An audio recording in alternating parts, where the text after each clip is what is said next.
Are you getting yourself ready for our show?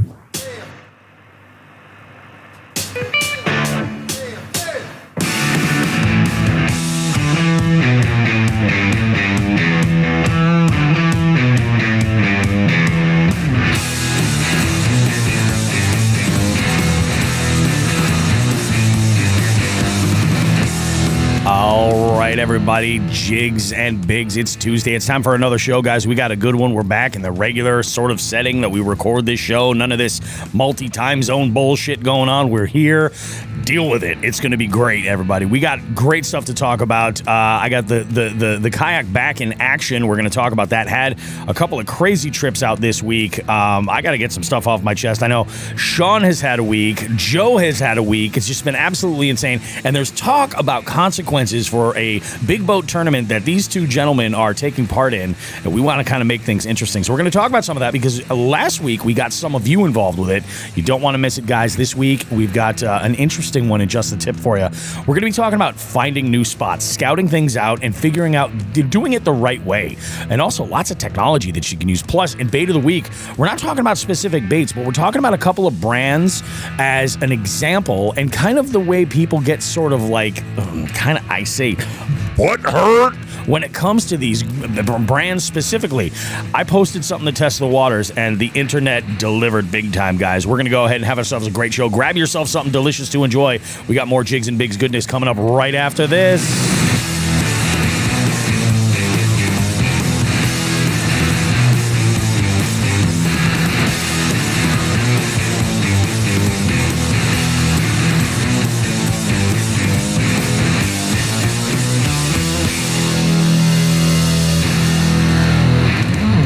Feels good, doesn't it? It really does. It really, really does. Guys, welcome everybody. We got a bunch of jig heads in the house.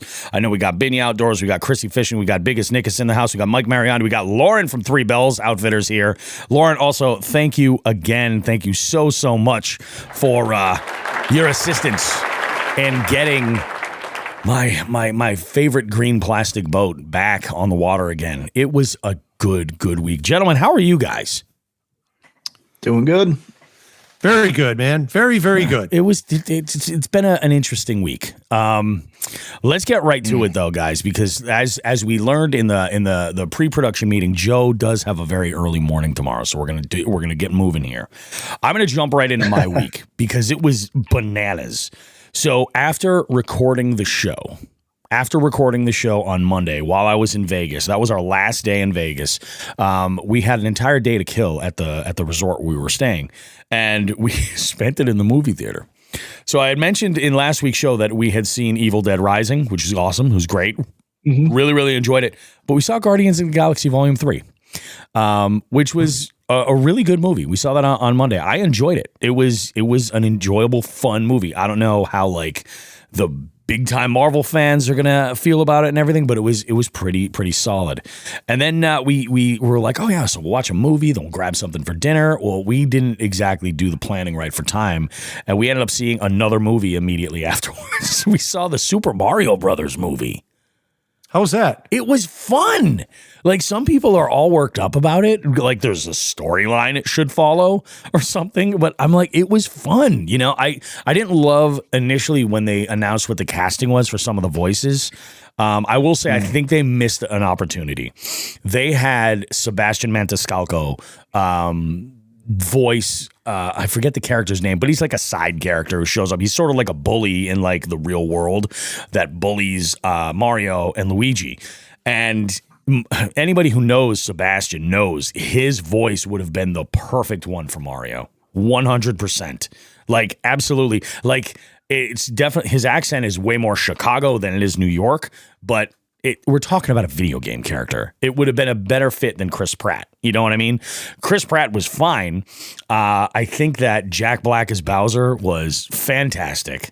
And just, I mean, it was so fun. We had a good time with it. It was a lot of fun. Delaney had a blast. So we went, we had dinner right afterwards, and we zipped over to the airport, and we had a red eye that we were taking that night. So we hung out at the airport for a couple hours just waiting. And we got on our flight, and I got to say, I think this is the last red eye I'm taking. I don't care what I have to pay to get on a flight at a regular time, but I'm too old for this shit officially. It was ridiculous. So we, do you guys remember back when I went to my trip, back when I went to Chattanooga with Paul? We had stopped at a place that I'm a big fan of for breakfast in Virginia on our way down called Bojangles. Well, our layover, both flying out and coming back, our layover was in Atlanta. And it was in the T terminal, which I believe is like the old forgotten about terminal that like they don't really keep updated and don't really, run air conditioning and shit in. And it's just fucking gross. There's a Bojangles in there, and we got there and like on our way in, we're like, hey, yeah, let's go. We'll get some Bojangles, we'll go and then we'll get on the flight. It'll be awesome. We'll fight fucking diarrhea for fucking 5 hours in the air. It'll be awesome. Great. I was like, yeah, why don't we go ahead and do this? And so we go and we ordered essentially all the same thing, like a chicken sandwich with fries and fountain drink. Everything was fucked up. Everything was fucked up. Everything. So we're like, hey, it's the airport. It's also like we're flying out on, I think we flew out on Friday. And I'm like, it's the end of the week. Okay, I'm sure it's fucking whatever. It's fine. We're coming back in and our flight was actually a little bit early. So we had a little bit longer of a layover than we had intended. And I'm like, oh, we had to walk right past the Bojangles and they looked like they were opening up. So I was like, should we give them a chance? Should we try it for breakfast? Should we see what happens? And Bojangles breakfast is out of this world. It's wonderful. I stood in line and waited until it was time for the flight. They never fucking opened. So we just left. I was like, all right, bye. Just got on board. It happened to be right next to the gate. Like it was right there. So I was like, fuck it. So yeah, we realized something that Bojangles in Atlanta is hot garbage. At least at the Atlanta airport. It is fucking just not, it's terrible. That sucks. Lauren knows. Bobby, Lauren knows chicken biscuits, 100%, and bow rounds. That's chef's kiss. Hey, just to jump in here, I'm going to go out of order chronologically, like I normally do with my week, because this is kind of a perfect little jump in point. Okay. Because you're giving Bojangles the giant fuck you right now at the airport. Yep. What I told you today about my pizzeria, my Uno Chicago pizzeria experience yesterday. Now I go to Uno's a lot. It's one of the only restaurants I have the stupid app where I fucking get a pizza and they put my number in. I get a little discount, right? Yep. Oh yeah. After the tournament on Saturday, I was soaked. I fucking changed my clothes real quick in the parking lot because I can't be in a parking lot after fishing without being naked for some point of time. I changed. I go to the fucking Uno's. It's what? It's who you are. Yeah, it is. It's part of me. It's part of me. I get to Uno. There's a lot of people moving in and out, and it doesn't seem like there's a lot of staff there. The manager says, can you wait a couple minutes? I'll seat you as soon as I can. I said, no problem. I wait, and I'm watching families come in that are not involved with the giant party in the back room that are just being seated. Now I'm like, what the fuck? So I wait about 10 minutes. He says, I've got your table now ready. He brings me over. Now, this is even crazier. It's to insane. The bar area where adults should be seating. I think you have to be over 18 to sit there. And he seats me at a table that looked like a lounge table or a coffee table. My knees would not go underneath it. That's insane. How short it was. To imagine this. And I sit down and I look at it. I've got to look at disgust. And I just go, okay, I'm not going to bitch. I'm going to get my pizza and get the fuck out of here. Exactly. Just so you know, everyone, if you're getting a pizzeria Uno meal, do not go to the one in Framingham. It sucks ass because they will seat you at the children's table, apparently, if you're over 6 feet tall. The children's table next to the bar. I was just going to say, Framingham. the one in the bar. The service was lackluster. They were just real slow. I didn't actually let it affect my tip because I don't do that to servers. Exactly. I know that there's a lot of variables that could affect their service, and I never hit people if they're directly pieces of shit to me, then I will drop their tip, but I never do that. I've never had someone say shit. They were busy. I gave them a normal tip. But I have to say that pizza that I got, you and I were discussing it today, they put the exact right amount of sauce on. and it was the best pizza I've ever had from Uno's. So I'm torn here. I had a great pizza. Yeah. But I was subjected to mental and physical abuse while I was there. I was waterboarded at an Uno's is what happened. I don't know what to say. Yeah. Yeah. He's got Stockholm syndrome from Uno's. That's exactly what it is. Because at the end, you're like, this was a terrible experience, but wow, that pizza, I'll come back for that. I want some pizza. Hurt me. Oh, God. So, yeah, Lauren chimes in. She says, P.S. all the food in the Atlanta airport sucks. It's like a giant black hole in that airport. I believe it. I 100% believe that.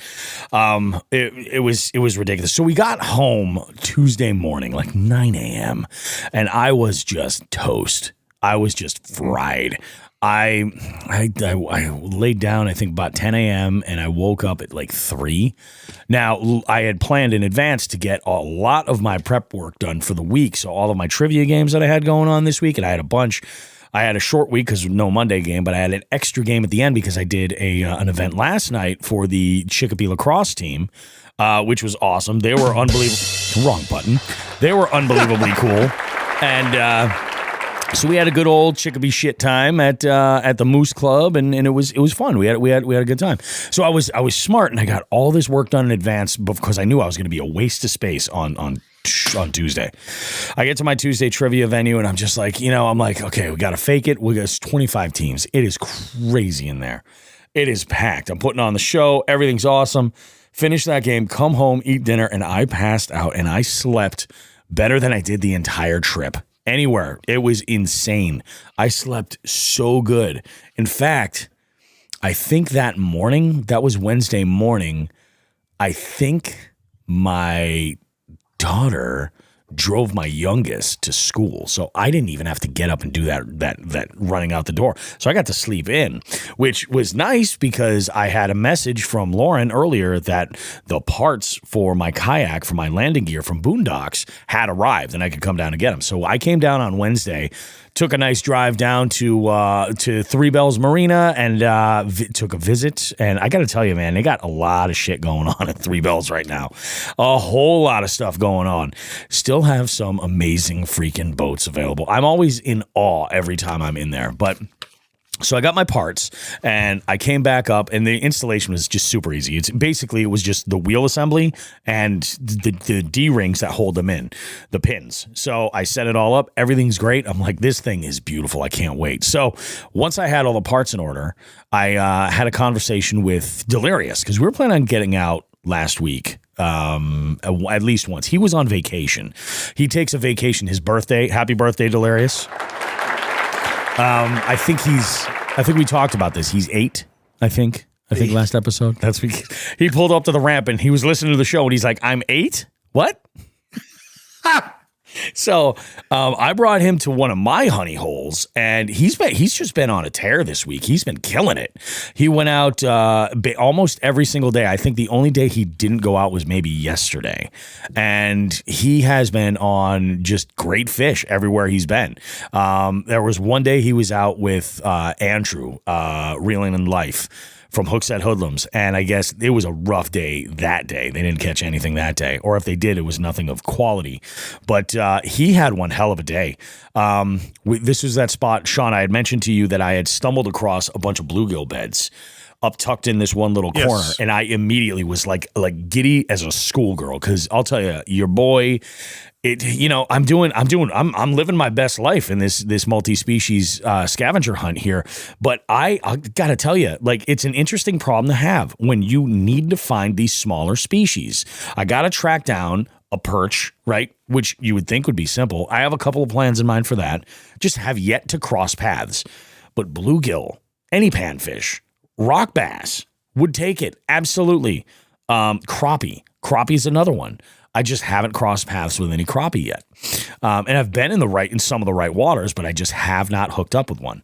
So I go and we're fishing, and I dedicated quite a bit of time with these beds. And I was this week was a big week for fresh baits too, because your boy caught a shitload of fish on fresh baits, a shit ton. Yeah. The Hellamite put in work for me.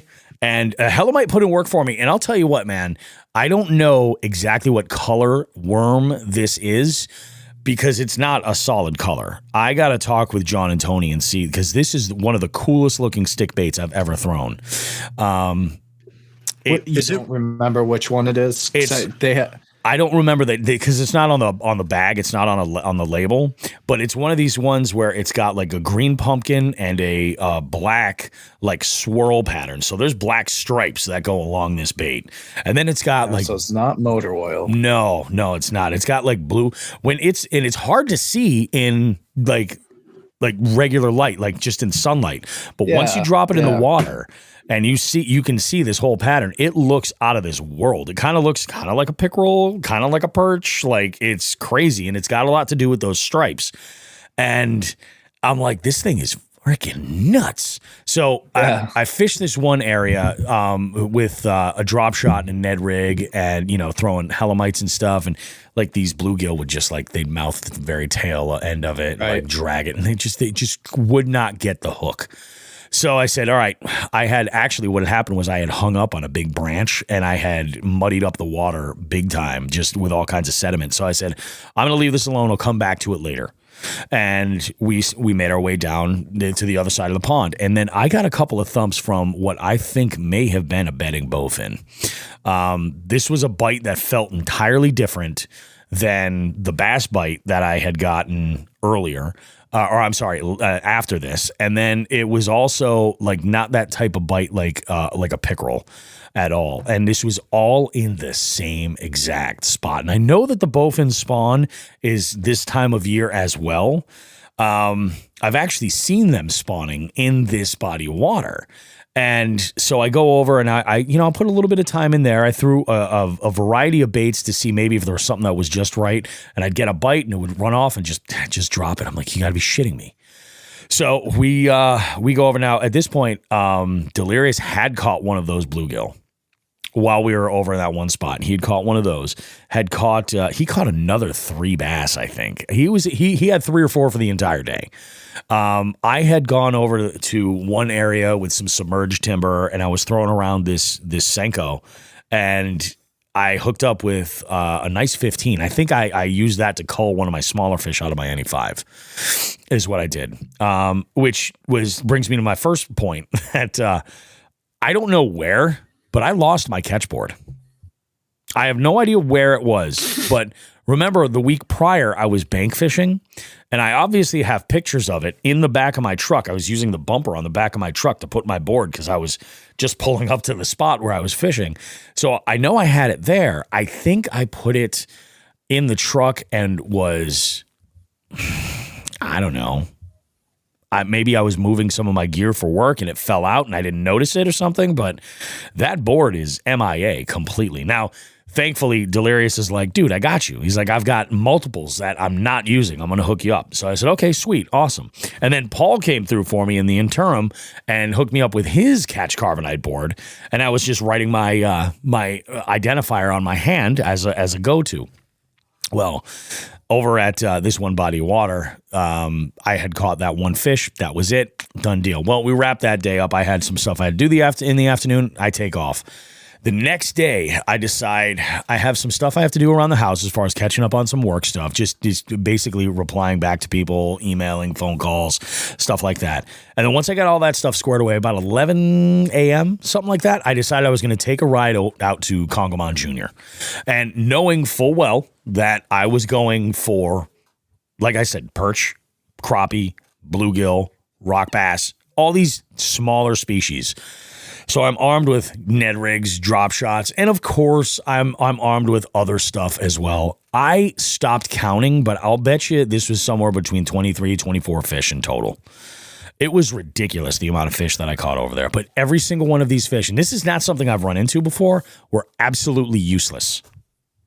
100%. Absolutely useless. These were all dink bass and super tiny pickerel. Most of them pickerel. The minority of them were largemouth. I think the largest one was 13 inches.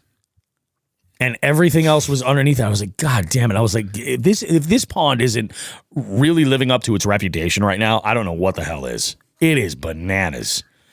That is Congamon Jr. in a nutshell. It You are really- going to catch some fucking nibblers of all types. And the kicker was that I was in a cove where I was seeing these panfish that I needed. And what I was throwing over there that they were loving was one of the helamites from my drop shot kit. And they were just killing it. And I threw one. I actually had gotten snagged, and I had thrown just to switch it up, just to see if they would still bite. I threw it on a Ned, the same color, and it's this funky green pumpkin watermelon color with red and green flake in there, and it was just like irresistible. They could not get enough. And I mean, some of these bites were like they choked it. Nothing as far as these small panfish go. Nothing. I'm like, you've got to be kidding. It's crazy. So the crickets and the mealworms might be making an appearance soon. Got to do what you got to do, my They friend. very well may be. I mean, it's Papa Beef was a big mealworm guy, and I know that they get the job done. I'm thinking that might be just the right presentation to almost wacky rig a mealworm on those little mosquito hooks and then just see what we can do. I would take that mosquito hook, right? And Yep. I would take your little mealy worm and just run it the whole length. The entire length. I mean, impale it. That way they can't help but hit that hook. Yeah, you might be right. You might be right. And when you're right, you're right. So yeah, it is very possible that's what's ultimately going to happen, because I have a feeling that's where we're going to end up here, because we're coming up, into the last week of the month quickly, and it's got to happen. So we'll see what happens. I got to see what we got here. Let's see. Binya says, he goes, oh no, hold on a sec. This is so good. First off, we got Gravy Fishing joining us. A Loaded Potato says, spawn watching. Yeah, not like a pervert. Not like I'm like, Yeah. Well, not you. I do it that way. oh, okay. It is what it is. Yeah, Joe knows. And then Binya says he donated his net to a local fisherman last week because he left it at a ramp. These things happen. I understand, sometimes you buy equipment, you're not actually owning it, you're renting it. And it'll go where it goes. Lauren says, well, I know where you can find one with a discount. LOL, perhaps you need a catch keeper. I don't know if I need a catch keeper like riveted to the back of my Forerunner, because that's where I lost it. It came out of the truck in the boat. It's not an issue, but yeah, you're right. Maybe I do need a catch keeper. Maybe I need like a catch keeper around my wrist, so wherever I am, I just drag the board around like I'm a lost kid at Disney World. You know what I've noticed, and I realized what it was, and I didn't quite understand at first. Have you seen? I mean, well, in kayak tournaments with a lot of guys that have trolling motors now, they keep the remote control for it around their neck, and I've been like, why are those guys wearing fucking like badges? It just didn't occur to me that, and then I saw one up close and then saw the directional buttons on it. And the speed, and I'm like, oh, yep. Okay, so maybe we lasso one around your neck. Maybe that might be the jam. That might be the jam. Although I am thinking about just doing like a full like sleeve tattoo that's a catchboard, and just like holding the fish up to my shoulder and then getting a pick that way. No balls. No balls. Dude, you know what we got to do? I realized I have a trivia tattoo, Joe. I will do this. Bobby, we're missing out on the marketing aspect of this. Yeah. How would it feel when Catch unveils their new spokesperson for their line? It's true. And you have a giant gold chain with an aluminum catchboard around your neck, and you are Catchy Catch. Catchy Catch. I kind of like it. Like young Catchy Catch. I kind of like it. Like Flavor Flav. I do. But you're Catchy Catch. I like it. I do. Boy. Yeah. Yeah, boy. Flavor Flav. Oh my God. See, and here it is. I got a spare keeper. I don't know what my gear looks like anymore. Gravy says, no, we got to fix that. Gravy, you and I need to get out and fish. Let's make some plans. Let's do this. Gravy is currently on the road for work permanently, apparently. He was telling me the other day. Oh, yeah. I said, okay, when you get back, fishy fish. Let's go. That blows. Fishy fish with Catchy Catch. Fishy fish with Catchy Catch. Fucking, we're so stupid. So this was my day at Congamon Jr. I mean, it was ridiculous. So I had to get off the water to go pick up my daughter, and I get all that stuff done. I go pick her up. We zip back home. Everything's cool. Friday, I was finally back at trivia at Casa de Lisa. Did not get out and fish on Friday. No. I did fish on Friday. I fished Thursday and Friday. So I get off the water. I pick her up. I go to do trivia, and I get home. Now, Saturday was we were supposed to get like insane rain. Like they were talking like all day. And we only got the rain locally, I think about like maybe noontime, something like that. It was a little bit more delayed, but it came down. Yeah, at 11 o'clock. It was just before 11 o'clock out in Natick. Yeah. We got absolutely dumped You guys, on for the next I think, actually 3 hours. got it worse than we did. I really think you did. And actually, I'll bet you Joe actually was right in that line too. He probably got it way worse than we did out here. Yeah, so it was we went out. Oh, you guys probably saw on my fucking Facebook, whatever. We went out last night drinking with a couple friends, and we left there probably 10 o'clock, and it was the craziest downpour to the point where it collapsed our fucking greenhouse last night. So, oh Jesus. Yeah, so it rained here straight up from 11ish to after I went to bed last night. Yeah. So, yeah. God damn, that's rough. So yeah, I had an event to do that evening. So about 5 o'clock or so, I ran down to my storage unit and I grabbed some equipment that I needed there. Got all that all set, went in, did the show, and it was awesome. Came back out, and I knew I was going to get home, eat dinner real quick, and then hit the hay. Because I had a plan to meet Shawn the Fisherman this morning at, I would say, probably one of the most notorious local ramps in this area. Like, I feel like if you're going to see a fist fight, boat ramp, that's the boat ramp, It's fucking something else. It's Beirut. I had to get in the water. Yeah. And right when you got there, all of a sudden it was just a flood of insanity. Idiots. Yep. And I said to you immediately, we're never coming here on a weekend again. Yeah. And that was I a have mistake. to be back there next weekend with Joe. But the nice thing is at least getting in, like, you don't have the headache of managing your truck. Like, Andy fishes there, I assume, routinely enough. He does not. Oh, really? Oh man, you might have to run defense.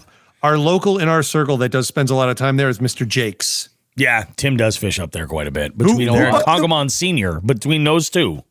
Yes. That place is going to be a fucking nightmare this weekend. I just realized. Yeah. Oh, yeah. I think I'm going to buy one of those Borat one-piece bathing suits and put some pit vipers on, and maybe I'll rent a jet ski and just be a complete piece of shit. Joe, I think actually we might be spared the worst of it. All right. Because even though it is a holiday weekend, yeah, the weather forecast is not good for lake lice. Perfect. That would be awesome. Yeah. It's supposed to be rainy and windy and then rainy again. So we shouldn't see the average fucking drunk idiot out there, but there'll be some special drunk idiots, but not the average drunk. Exactly. Bobby, also, I mentioned this to you earlier. When I arrived on the scene today, yep. Yes. I spoke with a gentleman that was loading his kayak into the water, said, "Hey, how's it going?" Blah blah blah. And I think he ran to the bathroom and I ran to my truck to get something. And as he was coming out of the bathroom, I said, "Hey, by the way, I'm a co-host of this podcast, blah blah blah, Western Mass fishing, this, that, the other thing. We swear a lot." I go, "Would you like a couple stickers?" And he goes, "I already have one on my boat." And I looked at him and I said, "A Jigs and Big sticker?" He said, "Yeah." He goes, "I played trivia at Bobby's, which one was it? It was the Nathan Bills game." Yeah. I said, "Son of a bitch, why don't you say so?" I said, "Bobby's on his way here." So yeah. Hi to Tom and his cousin Ryan, who I had conversations with. I actually pulled off the water as they did. And I met another gentleman in a big boat who I guess, Joe, we're going to be fishing against a gentleman named Anthony at Lake Buell. Maybe the Oxbow too. I don't know. We'll find out. But nice. Yeah, I had a good conversation with those three guys when I got off the water today. But please continue, sir. Apologies for the interlude. So I think I have to make a run to up the shears this week. It's been a while. It's been quite a while. I might, to tell you the truth, if I can block it out, I'm going to talk because I found out a little bit of information today that would have been good to know about a week ago. My oldest daughter is done with classes. Ooh. So I think I'm going to have a good conversation about, I think she's going to be bringing Delaney to the bus stop. And Very nice. that would allow me to then get a little bit more of a head start going up the shears and spending some time there, because there's a couple of bodies of water that are real close together, and I am itching to get into both of them.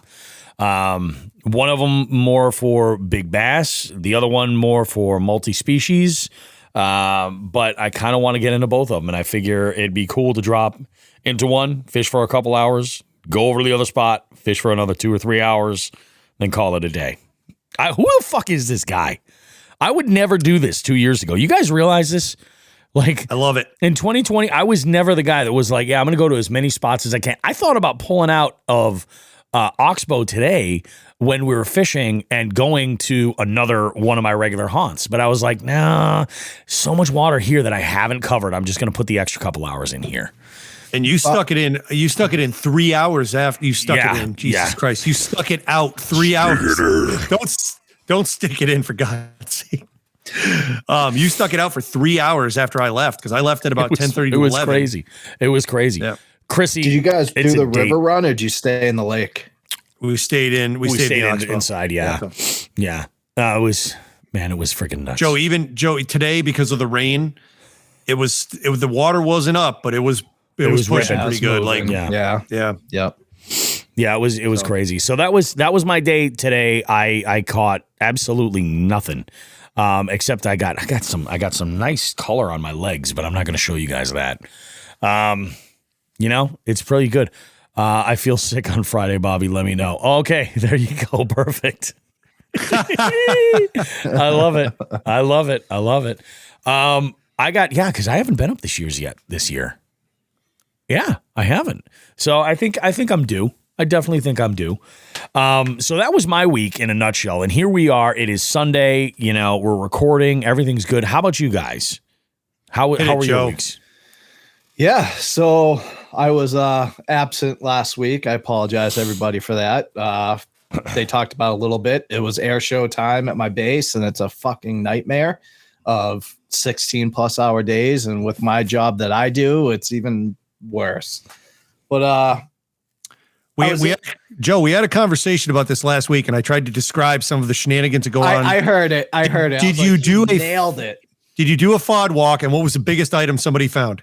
So we're lucky to where we don't have to do the FOD walks, because we're still providing the security and everything for the aircraft that are still there. Oh, okay. So did you hear if maintenance or anybody else found a giant, I don't know, pane of broken glass, a dead body perhaps? I didn't, but I'm going to give myself a note right now. I'm going to reach out to some people, and we're going to talk about it next week. Okay, good. I love it. Yeah.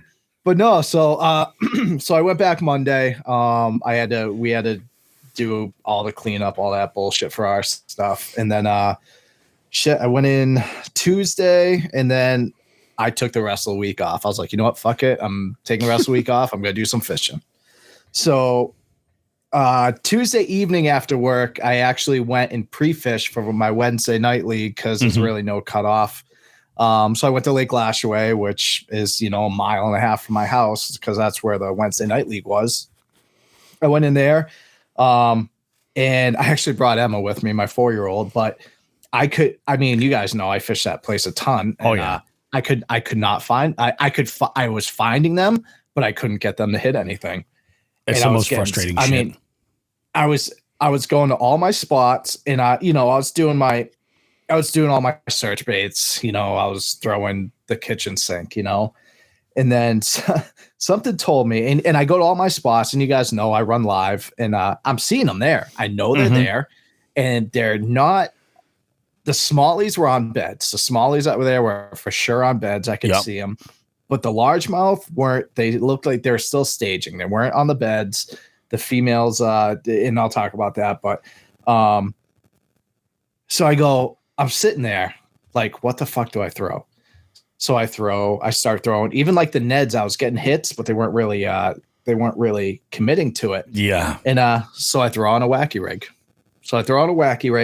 I was like, let's give this a shot. I was actually a Fresh Baits 10W30. That's my nice. favorite color through them. That's my, and I start throwing, and I do kind of one thing that I've gotten some shit for. People are like, "Oh, why do you do that?" It's just kind of like what I like to do. I put a nail weight in my wacky rigs. It's just something I like doing. I always have. Catches a fish for me is what it is, and it's good for bed fishing. Isn't there a different name for that technique? So there's like the Nico rig. Yep. But it's not quite a Nico rig. It's not rigged the same way. But yeah, those weights are meant for like a Nico rig. But I just put it on my wacky rig that way. I do use those wacky weights occasionally, but they've been super hard to find lately. So I just been sticking to the nail weights.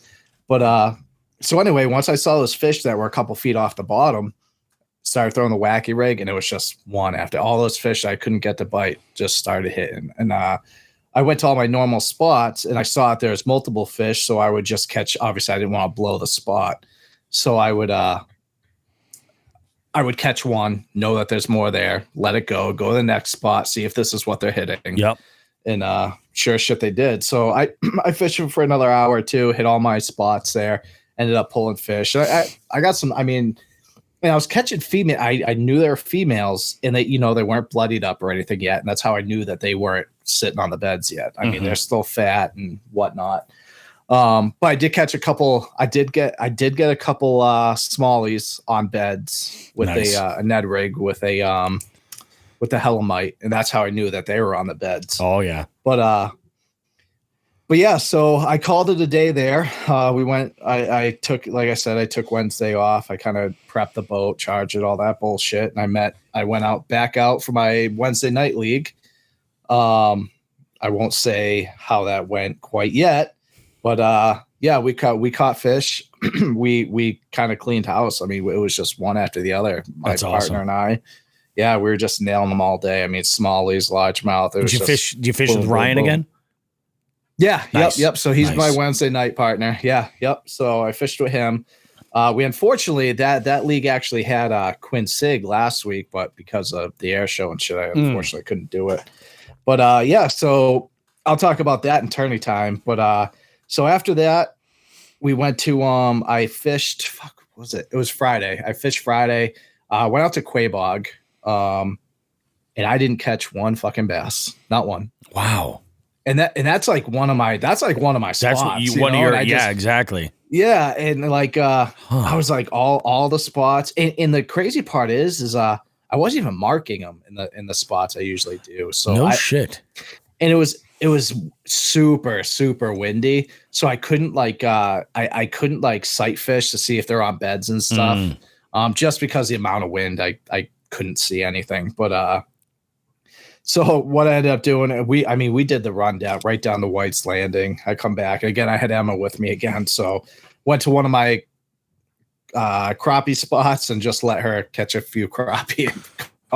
There you go. Spot I know I know they are. Hooked her into a few of those, and we called it a day. It was a fucking nightmare getting the boat back on just because of how the wind was. I believe it. I mean, I put a video on like Instagram or something. I mean, the water was coming up over the bow. It was like insane, like white caps on Quabog.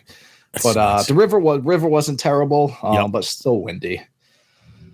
And then that was my fishing experience for the week. The weekend, I'm trying to think, did I fish on Saturday? No, Saturday was yesterday, monsoon.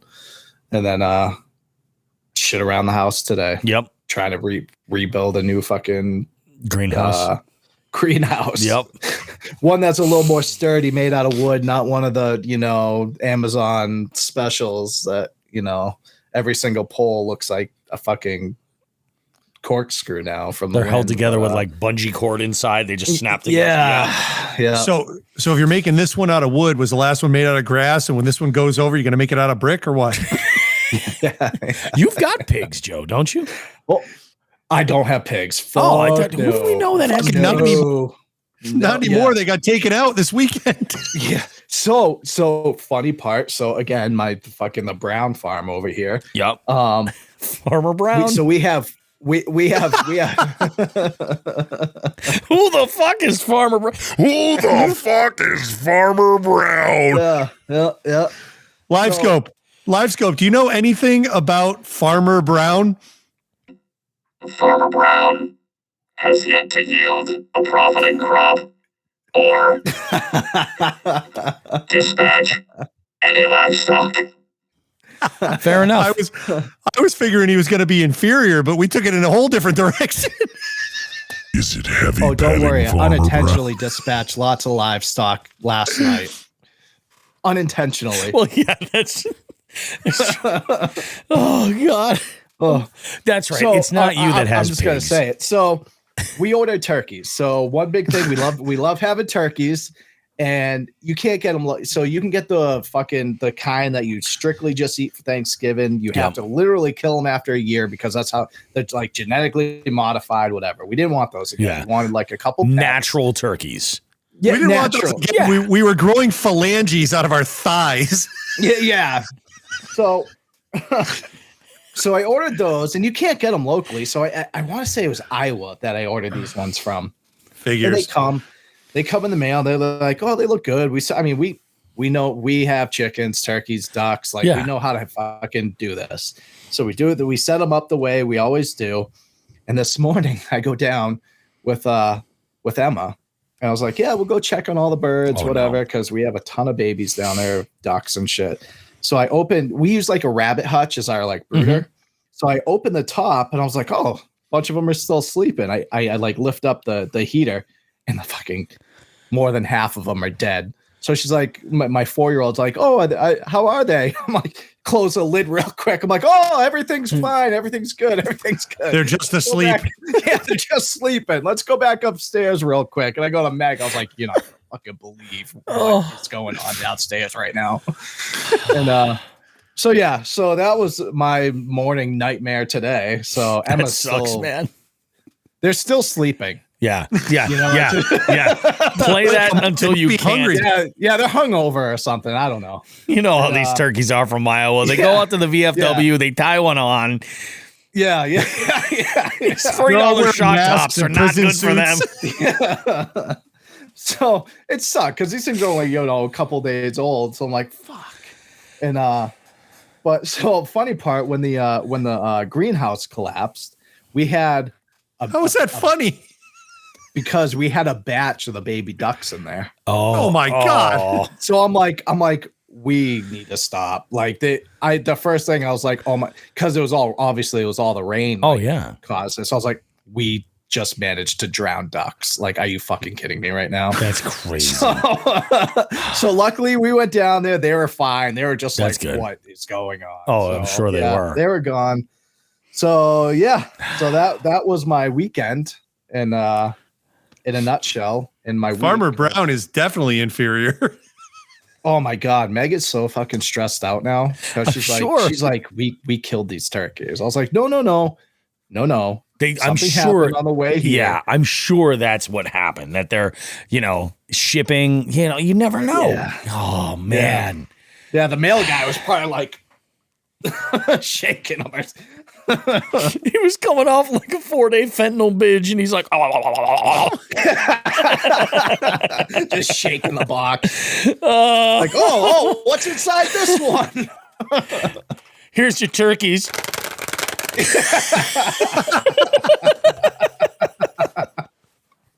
Or it's like the FedEx guys that just launch your boxes from the truck onto your fucking doorstep. Oh God. So they so I called them. I called the place. Hopefully they call me tomorrow, and hopefully, it is what it is. But that was my week in a nutshell. Yeah. And, I can't wait to a couple other segments, and I get to tell you some other stuff about the tournament. I don't want to give up here. Oh yeah, fair enough. Holy shit! Had I known you were going to say all that, I would have gone next because I don't know how I'm going to top that. I don't know that you got can. knocked over. There's fucking dead turkeys everywhere. It's a twist. The mailman's on a 4-day. Yeah, the mailman's on a 4-day fentanyl binge. I don't know what's happening. I went fishing. Want to come over this for week. turkey nuggets? Yeah. Turkeys are sleeping. They're getting a hell of a nap in. I went fishing this week. I really late decided to jump in on the second Northern MAKB event. Got some pre-fishing in on, I don't know what day, Tuesday, Wednesday, I think. That lake's big, man. I went back to Coquitchuit. I got one fish while I was pre-fishing and said, oh, that's not good. And then Saturday rolled around and I did finish third with a non-impressive bag, but I lucked out in the last half hour. I got one and walked away from that place out of a downpour straight into the Unos where I was treated like a fucking subhuman. And then I went home and slept for 10 hours because I was fucked up tired. Isn't that the best? The end. Oh, yeah. And then I woke up this morning, got to the launch and dealt with all the Oxbow shenanigans. I did catch a couple of fish, which was nice, but really made me examine what was going on with my life to this point. And I left early and went to Cousin John's oldest second birthday party. Isn't it wild? Yeah. Second birthday party already. Yeah, I know. Holy shit. So, I was thinking about that show with this show. Like, I was thinking about this show in that timeline. Like, we're coming. I sent out a message that on January the 6th of 2024 is going to be our 200th. That is the Saturday that we're going to record the 200th episode of this show.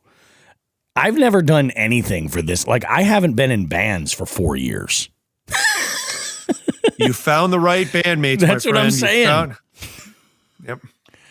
It's crazy. Oh.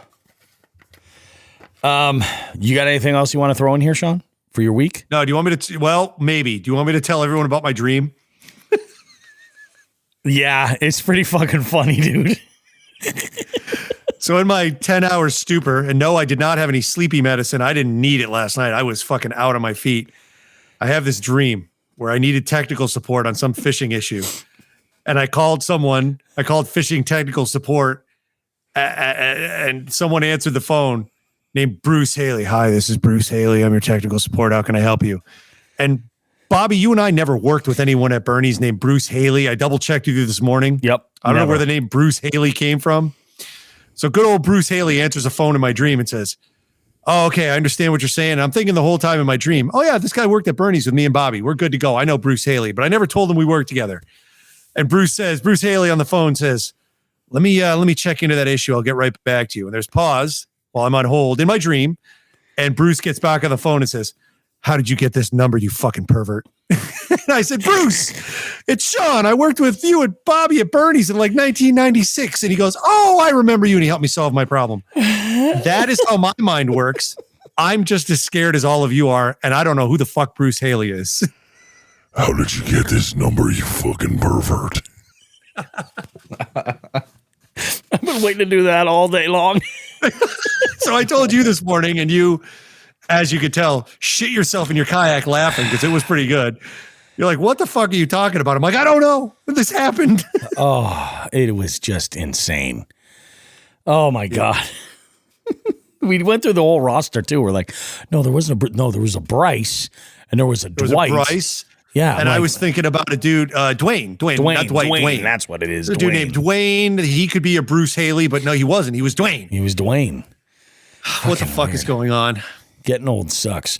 But so there's this one thing that did come out of last week that was amazing. First off, I put up a post on the Jigs and Bigs Instagram, and it got a lot of really, really, really good feedback. First off, it's got a picture of both Joe and Shawn, and it reads on the top, it says, shit talk is great, but we need a consequence. And I basically said in the caption, the competition is heating up. In this week's podcast, Shawn and myself realize that there are a select number of tournaments that both Shawn and Joe are competitors against one another.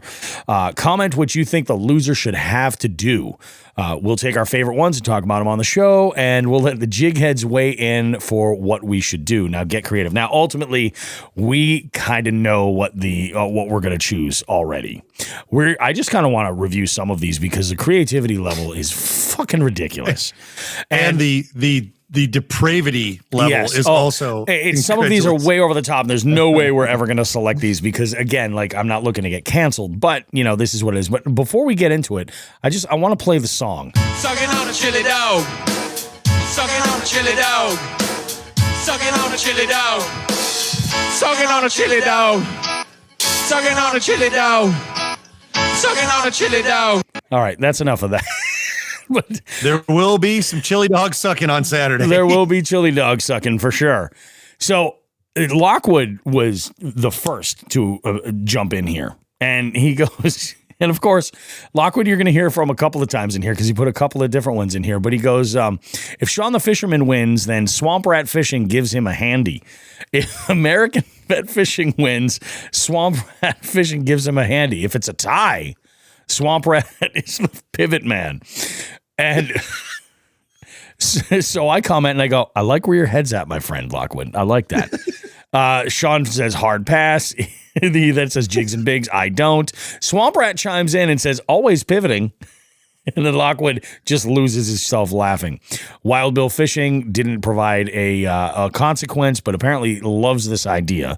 Going by Hand his jobs. Yeah, he loves the. I don't know if what his reaction was. Was it hand jobs or what it was? But then Jay Jolly jumps in and he goes, and this was a good one. I thought this one was good. It's a little bit, it's a little on the extreme side, but not so over the top. He goes, I think a shaved head is in order, is in order being prior military, and Bobby should be the barber. And Shawn kind of gave this a good name. He goes, Auntie's really been up to. He goes, we're going to call it the Telly Savalas Challenge. I love that idea. I absolutely love that idea. But I shave my head regularly. Yeah, I get it. Not shaving my head. I get it. Yeah, neither am I. Those days are in the past for me. I used to shave my head on deployments and shit. Oh, Lockwood comes back with round number 2. He says, Daryl, the huge black dildo, has to be mounted to the hood of their everyday car for a week. That's what it was. It wasn't even on the boat. Okay. It was on the car. Wow. That might be tough. I'm out on that. I have to go to, my kids need to go to and from school, and I'm basically a part-time employee at the school. I cannot do that. Yeah. That's gonna be really, really bad. That would be summertime only. And that could be rough. Yeah, it would be. We just had, the Massachusetts Air National Guard was just on the news for that guy that. Oh, that's right. That stuff. So I don't need to be the next one. The next one, when I pull up to work with that as my hood ornament. That's fair. Bobby, real quick, I know what you're going to go to next, and if not, I'm going to lead into it. Chrissy just suggested loser has to wear a bikini and fish from a Nurnekern, leading into a suggestion we got this week, which both of us put the Ixnay on for a number of reasons. So there's one other one that we forgot. That was next in the order. And it's Pat, Fish and Patch. He says loser fishes their next tournament with an inflatable girlfriend on the boat, which I think would be easier for Joe to do because he could just tape the thing down to that other seat. You know what I mean? I think in a kayak, it could be a little bit difficult. It might look like Shawn is taking prisoners. Might look like I'm taking advantage. That's what I'm saying. It might be a little bit tricky on a kayak. Unless that guy banging a doll on the way down the river. I like the idea. I think it's funny because it also happens during a tournament. You know what I mean? So it's like you guys don't have to drive around with a giant dildo on your car or shave your heads and live with that, long term. It's like it's at a tournament, it's embarrassing, it's done, but that's it. It's in a compartment. Kathy Kaczynski jumps in and she goes, they have to use Barbie fishing poles for the next tournament. I love this challenge. I love the idea. The only issue is if you guys have paid money for a tournament, that's the problem. That's the only tournaments aren't cheap. Yeah, that's exactly. And I was thinking, I was like, well, what if we do this as an oxbow tournament for that Berkshire Bass, and then the next Berkshire Bass one is the tournament that we do it. But I'm like, still, it's like people are, it shit ain't cheap. Yeah, exactly. Like Shawn, you're going on Andy's boat. I'm sure Andy doesn't want to go I want to throw this tournament because you made a stupid bet. And now you're throwing half-ounce chatterbaits on a Barbie rod. Yep. You know what I mean? That's the only issue. That would be fucking funny. If it was like a day of fit where we all go fishing, cool. I just don't. And there's a lot of money on the line. I think, Joe, you remember that you passed on all those AOI points, and so did I, because you were fishing with a Barbie rod and I was simulating sex with a sex doll. It was great. No, our reputations went sky high after that. Fuck. Biohazard Bassin says at their next tournament, they need to wear sundresses and big hats like they're going to a Kentucky Derby party. That's what I was leading into. And that's exactly it. Yeah. We are a little bit, number one, I mean, our location in the country doesn't really, dictate that we should be doing shit like that. I don't think it's right. And I'm not paying for any of that fucking clothing in the first place. There's a lot of reasons why we shouldn't. Plus, again, like when you're fishing with a group in a tournament, you are representing them. True. Are they going to want to see us banging blow up dolls with dildos on our hoods, cross-dressing? No. Or floating around in unicorns and bikinis. I think we could throw a qualifier in here. And he's saying at their next tournament. I don't think it needs to be at their next tournament. I think what we should do is have a consequential fishing trip where we just go out and fun fish, and whatever that consequence is, that's where it takes place. And we can have pictures and video and whatever, and it can be funny, but it can all be tied to the show. You know what I mean? That's different. Yeah. I think makes much better sense. This is the next one comes in from Rip Lips. He says loser has to buy a pair of those ugly bass flip-flops and wear them around for every tournament. So, do we want to? Is there any more suggestions? Or should we talk about this one? That's the last one. Yeah, okay. That's the last one. We talked about this before the show. Yep. We would like to thank. It was Lip Rips. Lip Rips with a Z. Thanks, Lip Rips. Is that? I think I knew that. I think that's Ryan. I think that's Ryan Stager, I believe. But either way, so. The bass flip-flops will be involved. So what we've come up with, and this is just Joe and I. Now, if Andy and Bill want to get involved, it has to be. We have to make sure that Bill can fish both tournaments. Obviously, I'm fishing with Andy on both those tournaments on his boat. But we had a discussion about anybody else coming into the mix. It's not going to work out. But as far as Joe and I go, loser has to buy their own bass sandals and wear them at the Lake Buell tournament. From the time they get out of the fucking car to the time the tournament's over, and they leave the parking lot, which is fair enough. Loser has to buy them. Loser has to wear them. I have a pair, and they're uncomfortable as shit.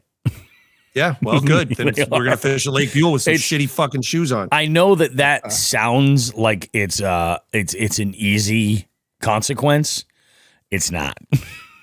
Yeah. It's not. That's it. Yeah. We gotta fish Saturday, so we avoid that shit. But I'm in, and we'll talk with Wild Bill and the Loaded Potato to see if they're interested in matching up and make it a team thing. But again, this all hinges on Bill being available for the second tournament.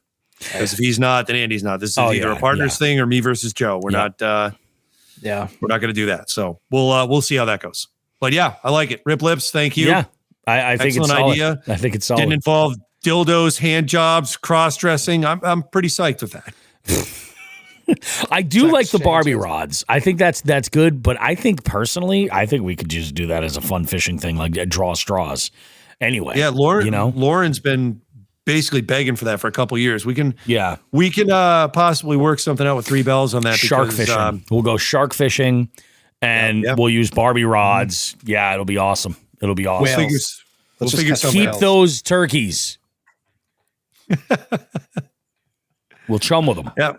All of a sudden, we have a lot of jighead feedback about Lauren wanting to do the Barbie rod tournament. So let's see what we can make. We can make it work. Let's see what can happen here. That could be interesting. The brain's already turning. Like maybe it's possible we do some kind of a thing. Before we take a quick break, I do want to mention in last week's show, Shawn and I had talked about the idea of potentially doing a bass only tournament, like just to test the waters and see what we did.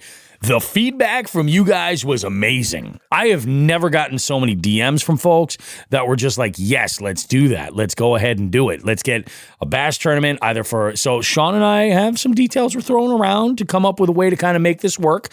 And I think it could be a shitload of fun. The best part is we're talking about making it a charity event so that this way, this tournament, and we want people to get involved and start, competing and having fun and engaging with us, but also like we can do something really good. So that's kind of cool. So we'll cross that bridge when we get there, but it's definitely on the radar. And thank you guys for getting in touch with us and letting us know that you want to do it. Insane. Winners are going to get Barbie rods, apparently, is what we're going to do. And not hand jobs. No. At least not show-sponsored hand jobs. If you get hand jobs on your own, that's your business. Yeah, right. Swamp Rat's listening to the show right now. He's like, Darn! Where's my job security? I just can't get a break these days.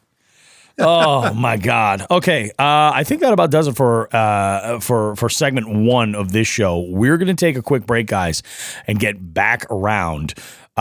In this, we have an FTG surprise that I'm looking forward to. We got some Just the Tip news for you as far as finding new water, like ways to utilize technology, some practices, some tips to kind of like find places that you want to explore. And then we also have in Bait of the Week, we're going to hurt some feelings because we're going to talk about some of these brands that just get people all kinds of fired up and upset. And I think it's hilarious. We'll see you guys in a bit. Don't go too far. Much more Jigs and Bigs coming up right after this. Hey guys, Bobby Roast Beef here from Jigs and Bigs. You know, if there's one thing I can't stand spending money on, it's on something that's not versatile, something that I can't get a lot of use out of. I want to talk to you about Frost Buddy. What Frost Buddy is it's one of those can coolers. I've seen these before. In fact, I have some that are limited to only fitting one specific size of can, like a standard 12-ounce can. I stumbled onto Frost Buddy, and I was blown away with it. So versatile. Fits standard cans, tall cans, slim cans, and even 12-ounce bottles. And the magic is the insert fits all of these items in various stages within the insert. And when you take that out, you can fit a full 16-ounce tall boy can. In fact, it even doubles down on being versatile with the coffee lid. And on my recent trip to Chickamauga, I had a field day with this thing. I was throwing beer cans in it. I'd have coffee in the morning. On the drive, I was throwing in all different sizes of cans for different canned coffee products to keep me awake on the long drive back. The thing was amazing. So I recommend you check out Frost Buddy. If you're in the market for either a travel cup for your coffee or a can cooler at all, either one of those, check it out. For the money, you cannot go wrong. What I've done is this. In the show notes for this podcast you're listening to right now, if you look there, you'll find a link to Frost Buddy where you can get yours. And not only can you go and get your Frost Buddy there, but you can help out the show as well. Go and visit that link in the show notes to this podcast. Check out a Frost Buddy. Tons of colors, tons of patterns, all kinds of great stuff. And it's a great spot to put your Jigs and Big sticker too. Take it from me, Bobby Roast Beef. You're going to get the most versatility out of this one product, probably out of anything you're ever going to buy, especially for anything that you're drinking. Frost Buddy. It works for me. I'm a happy guy.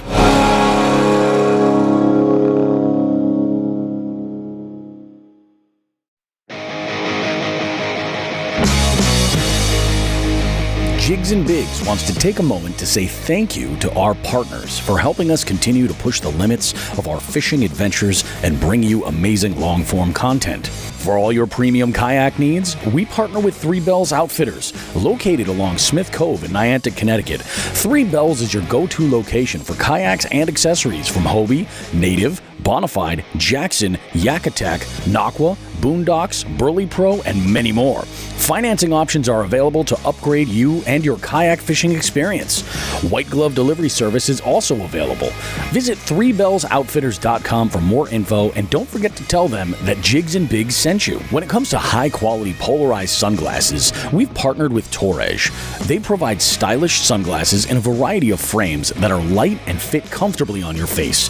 The polarization cuts glare and allows you to see the whole picture, helping you identify what's below the water's surface. They have a 60-day, risk-free trial, lifetime warranty, and free shipping.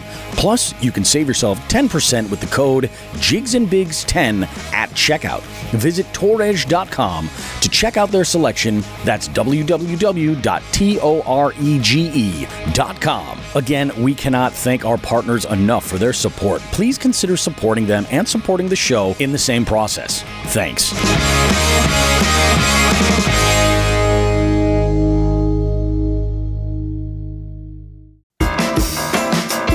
Bobby and Shawn now have a special presentation for us all. They'd like to give everyone just the tip. Just the tip. You're damn right. So this week I had seen something. Actually, I thought think you got didn't you get a phone call or a DM? That that's started right. This whole thing. It was it was a DM from a listener that had inquired about a body of water in our local area, and they had asked. They're like, "Oh yeah, I heard. Are there giants in there? Like I've heard good things about it."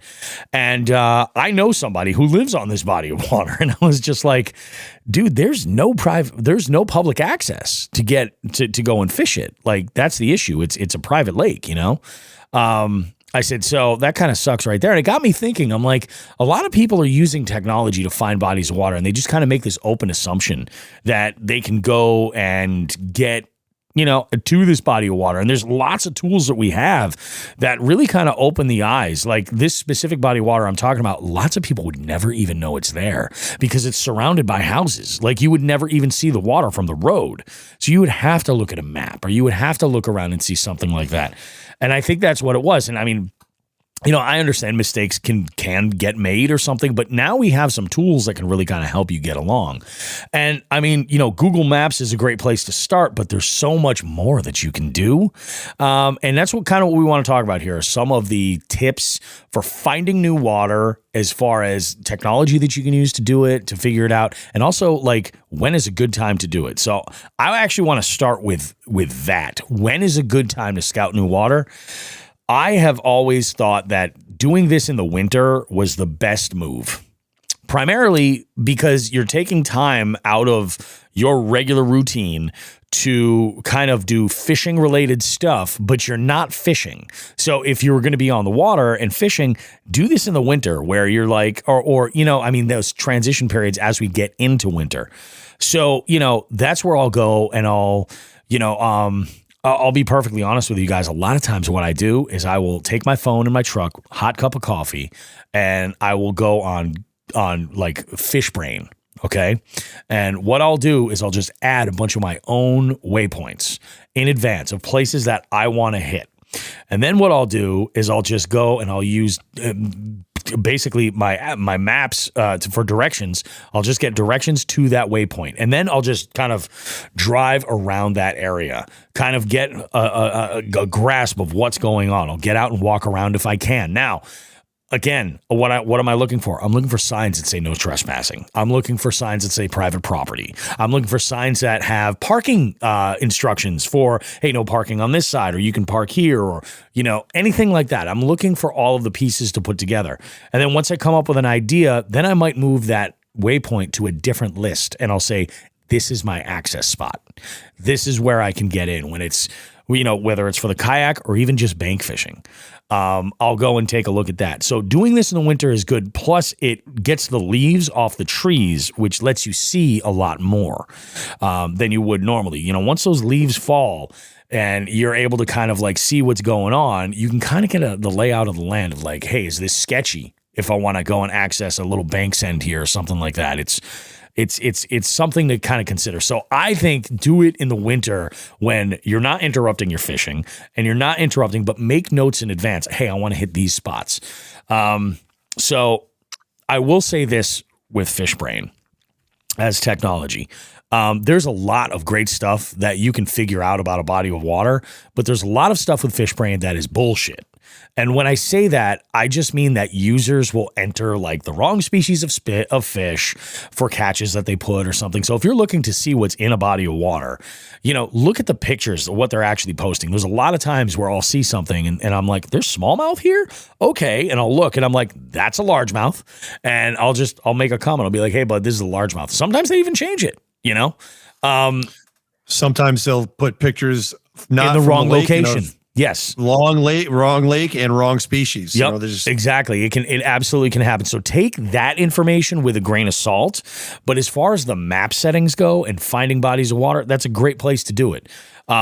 There's another app specifically when it comes down to private property that I want to talk about right now. It gets a lot of talk. It's called Onyx, but Onyx has 3 different versions. They've got Onyx Backcountry, Onyx Off-Road, and then there's Onyx Hunt.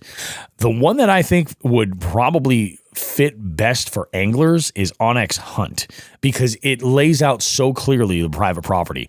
The other ones do, but they're mainly focused on trails, which is not a bad thing. You know, you may want to consider looking at all of them, but Onyx Hunt will give you a block out what's private property very clearly. So it's a really great way to kind of, you know, let's say you use FishBrain, you found this body of water, you've got a kind of a breakdown of what's going on. You know, you've even got contour lines on some of the mapping, you know, depending on if there's been data uploaded to that. So sometimes you've got some really great information on that. Take that over and then look at the map in Onyx Hunt and see if you're, you know, on somebody's farmland, if you're on somebody's private property, if you're on in an industrial park that you shouldn't be in or something like that. And also, like, if you're, you know, and I got this tip from Tackle Talk recently talking about creek fishing. Check the laws where you are in your state and find out what the terms are. Because if you're in a creek system and you're wet wading or you're in a kayak and you're making your way through, the laws can be tricky state to state based on the method of fishing. And, you know, I'll be honest, it goes a long way to knock on somebody's door and reach out to a property owner. Like, and, you know, that way you can assure them that you're not a complete nut job coming off a 4-day fentanyl binge or something like that. You know what I mean? When you're delivering mail. There's your turkeys. You know what I mean? You don't have to worry about that. It goes a long way to kind of do something along those lines. There's so much out there, though, for good technology. Let's see. There was one other one I did want to talk about.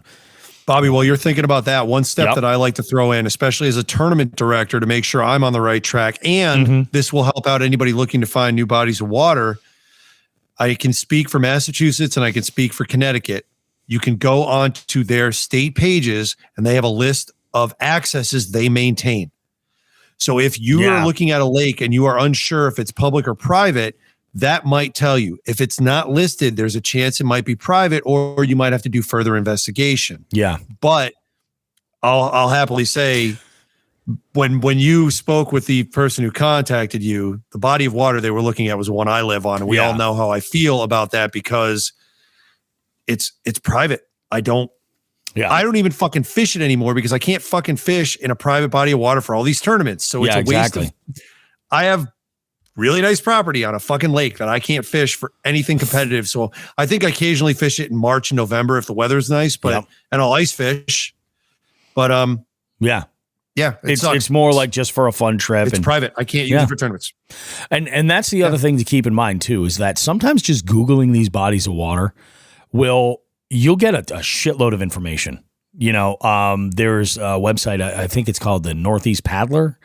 Am I right in thinking that? Something Paddler and paddler.net maybe? That might be it. That might be it. Yeah. And this is, you're talking about folks that are in kayaks and canoes looking for different water and can give information and reviews based on what they're seeing. But using technology, you know, whether you're Googling a body of water in advance and getting your, you know, state issued, you know, maps and breakdown of, you know, what is also nice there, you get what the state is telling you is in that body of water for fish. Sometimes these records change. You know, sometimes they'll introduce a new species or something, so a population will appear.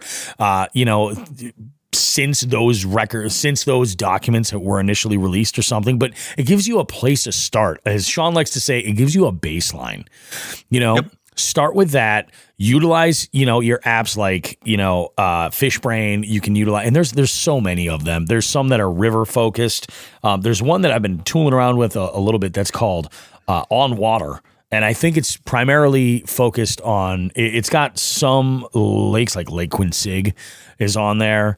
It's got the Connecticut River, but it's also got like lots of tiny creeks that a lot of fly fishermen would focus on, which I think that's kind of their sort of MO. But look around and try out this technology. A lot of this stuff you can get a good idea without even having to have a big subscription to it. You can use the map features. You might not get all the features laid out in front of you, but then you can make the decision. Is this something that you want to make the investment to get the full, you know, subscription service or something like that? I'm not saying it's going to make your fishing any better. That I don't necessarily agree with, but it can enlighten you as to the situation of the body of water that you're fishing. So I think ultimately, make a list of spots you want to hit. Look around Google Maps. Look around on FishBrain. Look around on any type of mapping that you're familiar with. Find some spots, leave some waypoints. Carve out some time to go and scout these in your downtime when you're not fishing. Don't interrupt a day of fishing to go and do this because,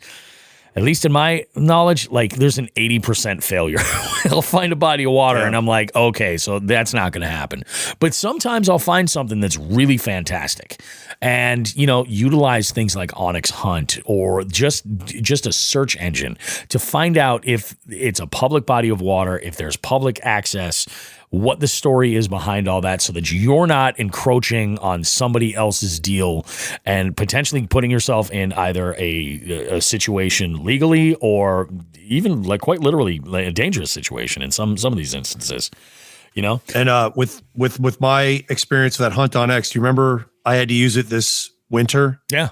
Because I had I'm not going to say a confrontation, but it was close with an official. I'm not going to say what level of government, who said that my lake actually had public access.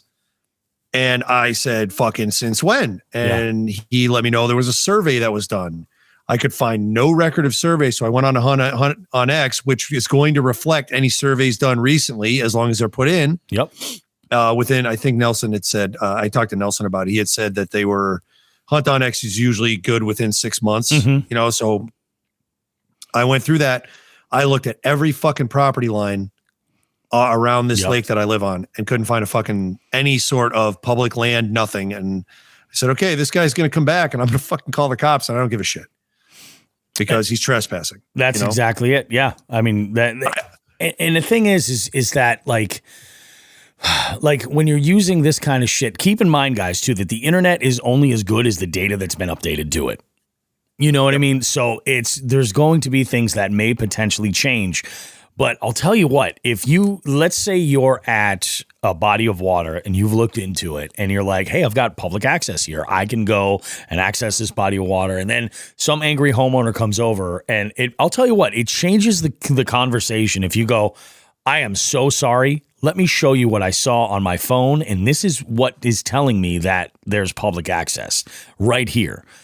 I understand this is your property. I'm going to get the hell out of here now, but just be aware that, maybe talk to somebody in your local government to kind of square this away because this is not represented the right way. That shit can happen. A good example is FishBrain. People entering shit in the wrong locations and people entering the wrong species or something like that. So take all that shit with a grain of salt, but, go ahead and fuck around and find out. Chrissy Fishing chimes in a couple of times here. She says that I fish new water for fun. If it's on private property, I look it up on the town GIS maps and contact the owner. I haven't had someone say no yet. I think that says a lot right there. She says that they're usually happy to have someone checking on their property if they don't, especially if they don't live there full time. And I think that's a big one too. That's the whole deal. I think so. Find new water. The big one. Find new water, but do it in the off season. Do it when those leaves. If you do find yourself in that situation where you've gone into the wrong body of water, just Binya has something for us, and we should all write down this excuse. Listen, hang on, Binya's getting the voice. Listen, I'm sorry I'm fishing your property with a blow-up doll strapped to my kayak, but the app said it was okay. Can you give them a pass? Yeah, you can't even pass. Okay. Yeah, the app said it was okay.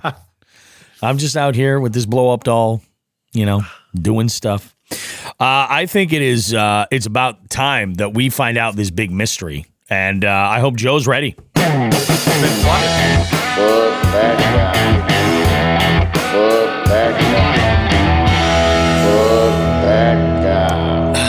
Joe, the stage is yours. Well, it's not so much fuck that guy, it's fuck that couple or fuck those people. So it's couples thing. Here we go. Shawn will be able to relate to this a little bit. Are they trespassing? Possibly. No. Good. Let's go back in time to about a week when Joe was working the air show. Okay. So There you go. Yeah, exactly. So let me paint this picture a little bit. So my job at the air show was what we call a QRF, a quick response force. So it's basically our job to, if anything bad happens, to be the first ones there to stop it, help out in any way, whatever. Oh my God, there's a broken window falling onto the flight line. Yeah. So luckily there was no craziness at this air show, so we didn't have to do too much. So we kind of like stayed staged in our area in our vehicle and kind of just listened to all the other shenanigans going on. So one big thing that happens at air shows is people, kids, the elderly, special needs, they all get lost. Somehow you wouldn't believe how many people lose their loved ones. And being so they just little kids walk away or whatever. And, obviously the parents start freaking out. So the call comes across the radio. Hey, we have a lost child, a lost elderly person, whatever. Here's the description. So we get one that says, okay, stand by for, lost individual report. So they come across. So we have a lost elderly female, not elderly. She was like 67-year-old female. Her name is Gail. Last name redacted. I do remember it. Not going to do that, obviously. Her last name, her first name is Gail. She's wearing a white top, white pants, white shirt. Okay. And she was last seen in this area. So me and my teammates are looking up every single, it was a hot day. Everyone's wearing all white. Mm-hmm. So we're kind of we kind of chuckle there. So a little bit of time goes by and they say, hey, Gail has been found. Cool. Gail's found. Awesome. Good to hear. About 20 minutes later, another lost person call comes across the radio. And they say, we have a lost person, 75-year-old male. His name is Chaz. Last name redacted. But it's the same last name as Gail. Stay with me here. Oh, God. So yeah, he's lost. Last seen in this area wearing this, blah, blah, blah, blah, blah. And then the guy who's working the radio had to let everyone know, yes, this is Gail's husband. So now Gail is looking for her husband. They got reunited. Now he's lost. Oh, God. We're like, oh, okay. So what's going on? We're just kind of watching and listening. 25 minutes goes by. Chaz has been found. Good to go.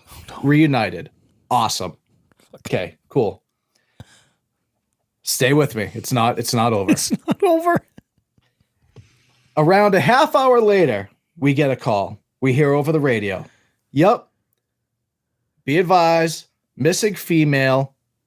Gail is lost again. Oh, God. Being reported by Chaz. They have lost each other again. So basically what they were doing is I don't know if they didn't have cell phones or whatever, but they were basically using our lost person, lost child area to meet back up with one another. So they were using that system. So they were separating from the air show. They were going and doing their own thing. And then when they wanted to get back, meet back up, they would come to, the generalized area where, all the, for the lost and found, lost people, whatever. Yep. And be like, oh, hey, I can't find my wife, which would cause everybody from law enforcement and fire and EMS to look for her. So, and be like, oh, hey, Chaz is ready to go to the next spot. So let's bring you back, let's get you guys joined back up. So they were using our system as their cell phones, essentially. Wow. To every time they wanted to meet back up to go get food or do this or do that, they would use in every single asset that we have. Wow. To find one another. What a waste of fucking resources. Wow. Yeah, I mean, if you put a dollar amount on the amount of time that, on man hours, literally probably thousands. Because, I mean, here's who's doing this. the military, so the Air Force. We have Army MPs attached to us for this. Yep. So they're doing it. We have Massachusetts State Police. We have the local PD. We have three letter agencies on the ground. Mhm. We have fire departments.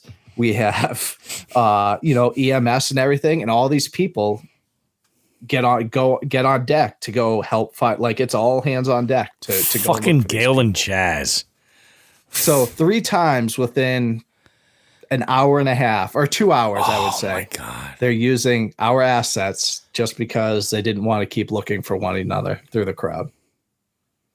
That is fucked up. Yeah. What a piece of shit. Oh my God. Yeah. So and luckily I wasn't directly involved, but at the time we're sitting in our vehicle, my QRF team, and we're fucking dying, Oh yeah. And then like later on when we got the debrief of like, this is what they're actually going, I'm like, those motherfuckers. I was like, the amount of dollars that were spent in man hours to look for them is astronomical. And could you imagine if there was like a kid that got lost at the same time, but they're like, nope, Gail and Chaz, we got to find them. It's a chronic thing. Yeah, they came. Yeah, they asked first. Let's rewind the clock and take a look at some footage that's just been uncovered from 2012 at where I worked. Gail, honey, that fucking window we brought to the air show, I fucking dropped it and broke it. What should I do? Oh, just leave it there. They'll pick it up, dear. Just saying. Yeah. Just leave it there, honey. So Sean, they actually brought their trash from their house. Like when people dump it on the side of the road, they actually dump their trash at your air show. Yeah, they did. That's what they do. That's what they do. Yeah, what should I do with this broken window? Just bring it to the air show. Leave it on the fucking ground. Yeah, It'll be fine. Yeah. So that's my big fuck this guy story. It was like after the fact, I was like, wow, that was really fucked That's really fucked up. But I also kind of have a update on some past fuck that guys. Yep. So I actually just remembered this. I meant to write it down in the notes. So for those of you who don't know, we all remember the cheaters, the tournament cheaters, the walleye guys. Oh yeah. Yep. So did anyone see that they got sentenced? They did. Yeah, they didn't get shit. They didn't get dick. They didn't. However, they got suspended sentences and supposedly they spent a day or two in jail. Here's the big ones. They did get their boat confiscated. Yep. Mm-hmm. That was $130,000 boat. Yep. They lost their licenses for 5 or 6 years. Yep. And they basically will never, ever, ever be able to fish in any kind of tournament or in the vicinity of anyone who knows who they are ever again. And that's the thing. I think that's the biggest penalty is that their names are just totally blacklisted. Like they're going to have to. And they're found guilty of felonies. That doesn't go away. Oh yeah, no, it definitely doesn't go away. Good. Yeah. So I don't know what they do for work on the outside. That might be a problem if they need a job. Yeah. Yep. Yikes. So I heard they just give hand jobs to tourney bet losers. Yeah. Oh, I love it. I love it. Man, you know, I gotta say, when you first sent this over in the group chat about Chaz, I was like, there isn't a bigger douchebaggy name than Chaz. Yep. It's funny because I obviously did see them in person, and a couple of my buddies that did. I was like, "What do these people look like?" And they're like, "Exactly what you think an older Gail and Chaz would look like." I'm like, okay. Thanks, Chaz. Welcome, Loaded Potato did bring Chaz. up a good. Loaded Potato brought up a good thing. The system did work It did because we work. found them every single time. Every single time. Your record is spotless. I love it. Oh my goodness. What a fucking pile of shit. I can't believe that. Fuck those guys. A little reminder to everybody, if you've been wronged while on the water and you would like to at least feel better about it, you can visit jigsandbigs.com and leave us a voice message. There's a little button right at the main page. Leave a voice message. Don't DM us your FTGs or anything like that. And just you get 1 minute to sound off. And do not use the voice message to locate lost loved ones, assholes. it's we're true. gonna get. Hi, this is Gail. Just lost Chad again. Click. Hey, this is Chad looking for Gail. Click. Loaded Potato chimes in. He goes, "That's my dog's name, Chaz." Yes. I'm sorry. Chaz. All right. I used to work with a Chaz who was an Wears gas absolute station piece of shit. sunglasses and loves Mountain Dew. That sounds about right. Was he related to Bruce Haley? Could be. Where'd you get this number, you pervert?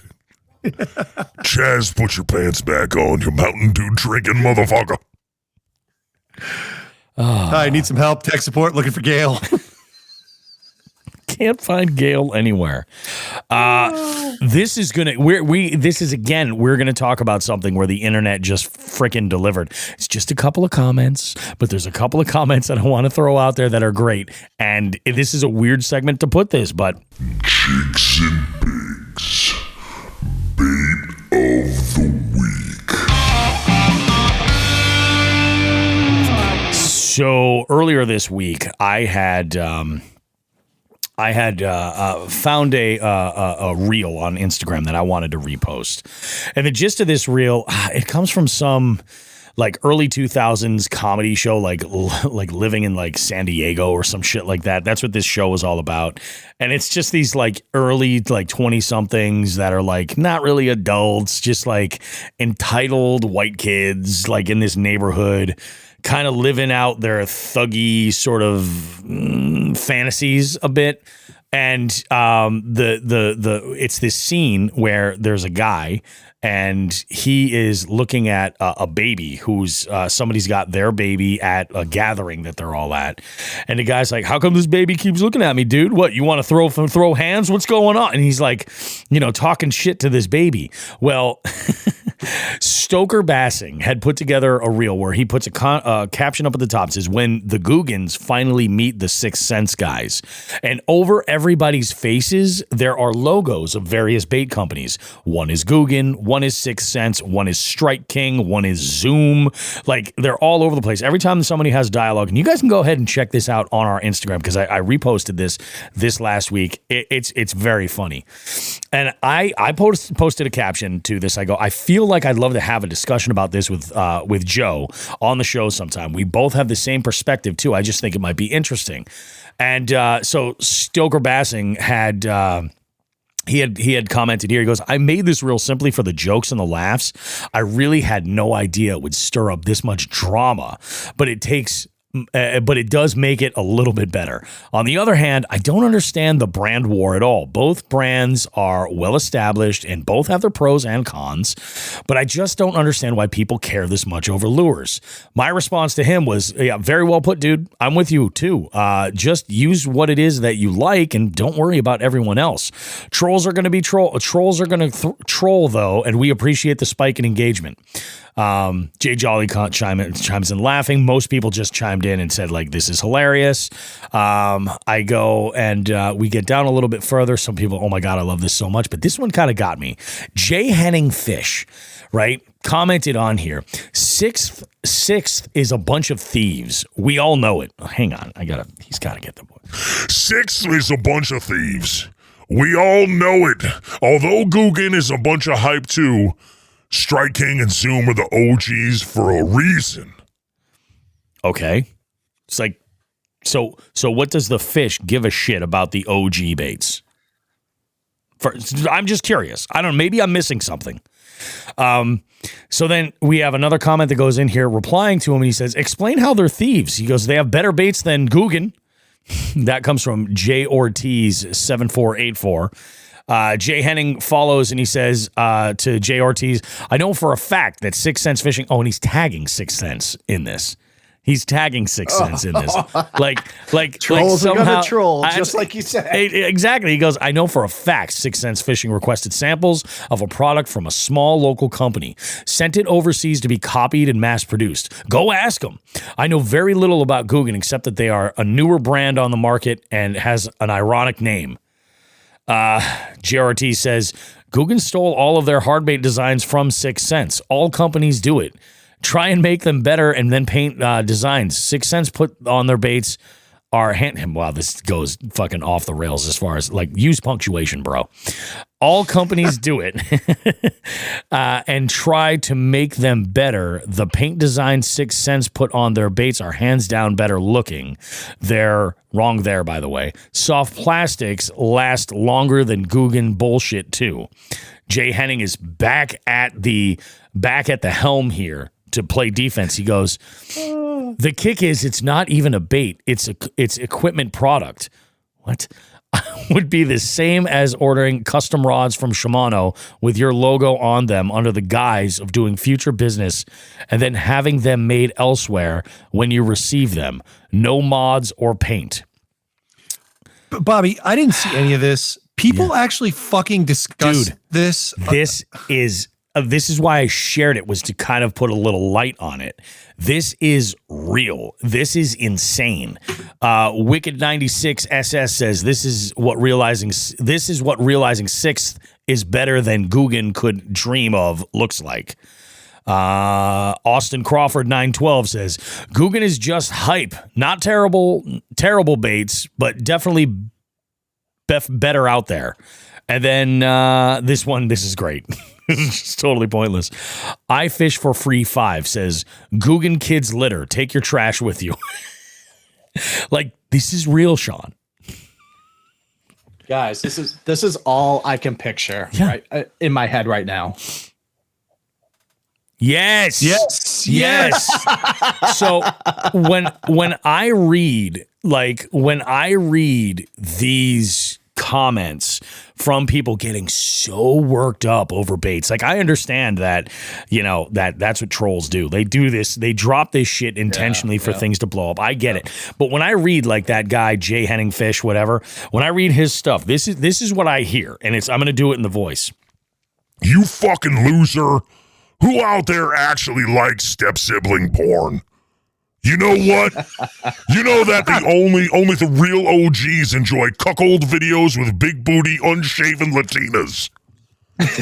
You have fun tugging your carrot to a stupid stuck in the dryer scenario while I'm over here edging to the simp watching his wife get filled out like an application at Family Dollar. Family Dollar. I almost pasted that script that I just read to Lauren. I almost said that to Lauren accidentally. Wow. Oh, God. Good thing you didn't. But it's true. And Lauren makes a really good point here. She goes, this sounds like Hobie Old Town Board. Yes. Absolutely. Like, people are psychotic. I see it in the DJ world. There are people who are just like QSC, Electro Voice, whatever brands, like Pioneer, Newmark. Like, everybody just loses their mind. And they, like, here's the thing, guys. If you really like these baits, if you really like this product, if you really like a brand, like, you just fucking love it, right? If somebody else is throwing something different, doesn't that mean there's more of that brand that you love for you to have? Right? I mean, like, shouldn't you want everybody else to throw Yamamoto or Strike King or something? Because then you would be able to get all of the 6 cents or the Guggen or whatever it is that you want. Because, like, I would gladly, like, I mix up my stuff. I have certain things that I like, but I like lots of things. You know what I mean? And like, if I'm looking for a specific, let's say a square bill crankbait, right? And I'm looking for a crush, and I've had this happen before where I'm looking for a crush and I'm looking for it in this sort of color pattern, something like that. And maybe they're sold out. Maybe they don't have any. Well, I might look at a Guggen alternative, or I might look at literally any other brand that follows in those specs, that dives into the range that I'm looking for, or something along those lines. It's like, whether it's, and here's the other like ugly like secret nobody really seems to talk about much, is like, there's only so many hook manufacturers in the world. There's only so many hook manufacturers. There's only so many hard bait manufacturers. Yeah. A lot of these big companies, they're literally, and I found this out while I was in the industry. Exactly. They're literally built in the same fucking factories in China, just in different rooms. Same thing with speakers. There's 2 companies in the world that make speakers. One of them is called Eminence. I don't know what the other one's called, but all Fluorocarbon, batteries, you name it. yeah, it's all the same. Like these things come out of, you know, a limited amount of factories, and people are building things, yes, to spec. You know what I mean? So when you buy a Gamakatsu hook, you know, or an owner hook, it's to the spec of that designer. So they are different products, but like they're all coming. Like this is just how business is done, especially in the mass market. Like it's nothing new. So when I, you know, for a while I didn't understand what someone like Chris from Abe Lures was doing. Yeah. I didn't understand that, but what he's doing is he's buying these blanks, right? That exist and are unfinished, and he's buying them and he's doing like his own paint on them, creating them, and he's actually, in some ways, in some instances, they're even better than the stuff that you would buy. You know, 100%. Because the way 100%. he puts the extra care into it with clear coats and things like that. So they really do hold up. But for a long time, I didn't understand all that. And I was like, why is somebody like this? Why wouldn't I just go buy this from Mega Bass? You know? Yeah.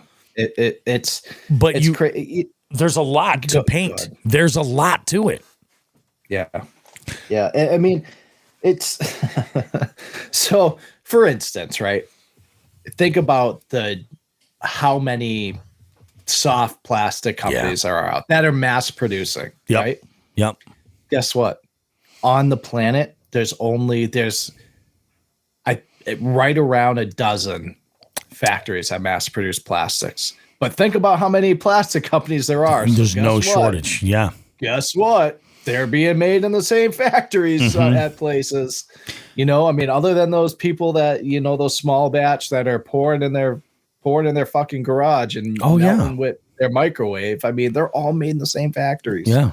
And a lot of it gets down to recipe, and that's going to change based on the specs of that company. Of course. But it's like, I mean, you guys are putting these brands up on this pedestal. And like, dude. Yeah. And let's do what we do and put the spotlight on it. Like, if you make a hard bait, right? Barring the difference between like a balsa bait and a plastic bait, right? But if you make something that's mass produced, that's plastic. Yeah. Somebody else is going to create something so there are just not enough differences that you can do where this is totally different than this. You know what I mean? Like there's just not. And I think like there's a lot of time, like I just don't know why people get so worked up about it. It's crazy. Yeah, you know, these guys who like these OG, you know, quote unquote OG companies. Yeah, cool. They're the OG, but it's like there's progression within the sport. There's, you know, and that's what the Sixth Sense and the Googans are doing. And guess what? Their marketing is completely different. Their products are completely different. So you're going to have the, like, you know, Lauren put, so it's the fucking Hobies, the Duke, whatever. Oh yeah. They are completely different in their own right. And you guys know it. I absolutely love Sixth Sense. I love them. I love me too. Almost all their shit. Yeah. I have probably 15 of their rods. I absolutely love their rods. I have, you know, obviously I have their plastic. I have a little bit of everything of theirs, but you know, but they also market different. They're not on there doing these crazy YouTube videos like the Guggen guys are, because I feel that Sixth Sense is trying to market more of like us, a little bit older, not older, but like our generation, maybe down to, you know, just kind of like the millennial generation. Whereas Guggen is doing their best job to get those really young kids in. That's why they have those crazy, wacky paint colors on their baits. That's why, you know, they kill it. My 9-year-old twins are constantly watching them on YouTube. Oh yeah. You know what I mean? Like they're doing great in that aspect. They do great in their own way on different spectrums. You know, that just is what it is. Yeah. It is. It's crazy. And, you know, it's funny. They talk Strike King and Zoom or the OG. Look, I don't hear anybody going like, I was throwing cream worms since, you know, you were in your dad's freaking scrotum. You know what I mean? Like nobody is having that conversation. It's just like, it's this made up allegiance of like, this is better than this. It blows my mind. So I posted it to kind of like shed a little bit of light on it. I'm like, this is how insane it is, you know, but like, you know, baits are baits, man. It's just so crazy because it's that, you know, the original poster put this to be funny. Yeah. And it was. I reposted it. I was like, this is fucking hilarious. And I should have him on. Let me go and check out his profile right now. His name's Hayden Stoker. And he is a Guggen affiliate. He works with Catchco. He works with Carl's and Guggen Baits. And he's got a nice little following on Instagram right now. So yeah, I'm probably going to reach out to him and have him on. Like that's the whole thing. I look at a guy like Mike Goes Fishing, right?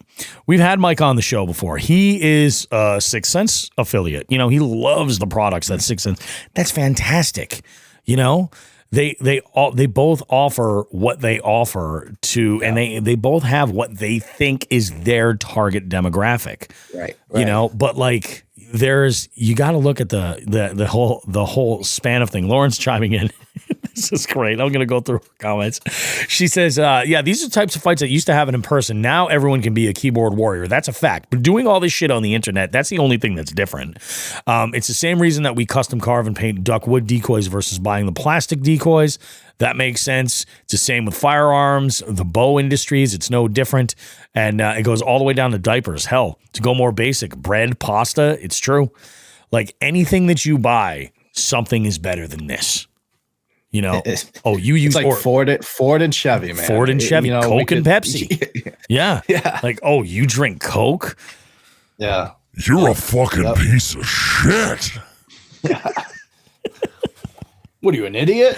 Who even are you? But so that's like, we're talking bait of the week. It's, you know, use what you want to use. Don't be ashamed of it. You know, if somebody else is giving you a hard time, think, what the fuck is wrong in their life?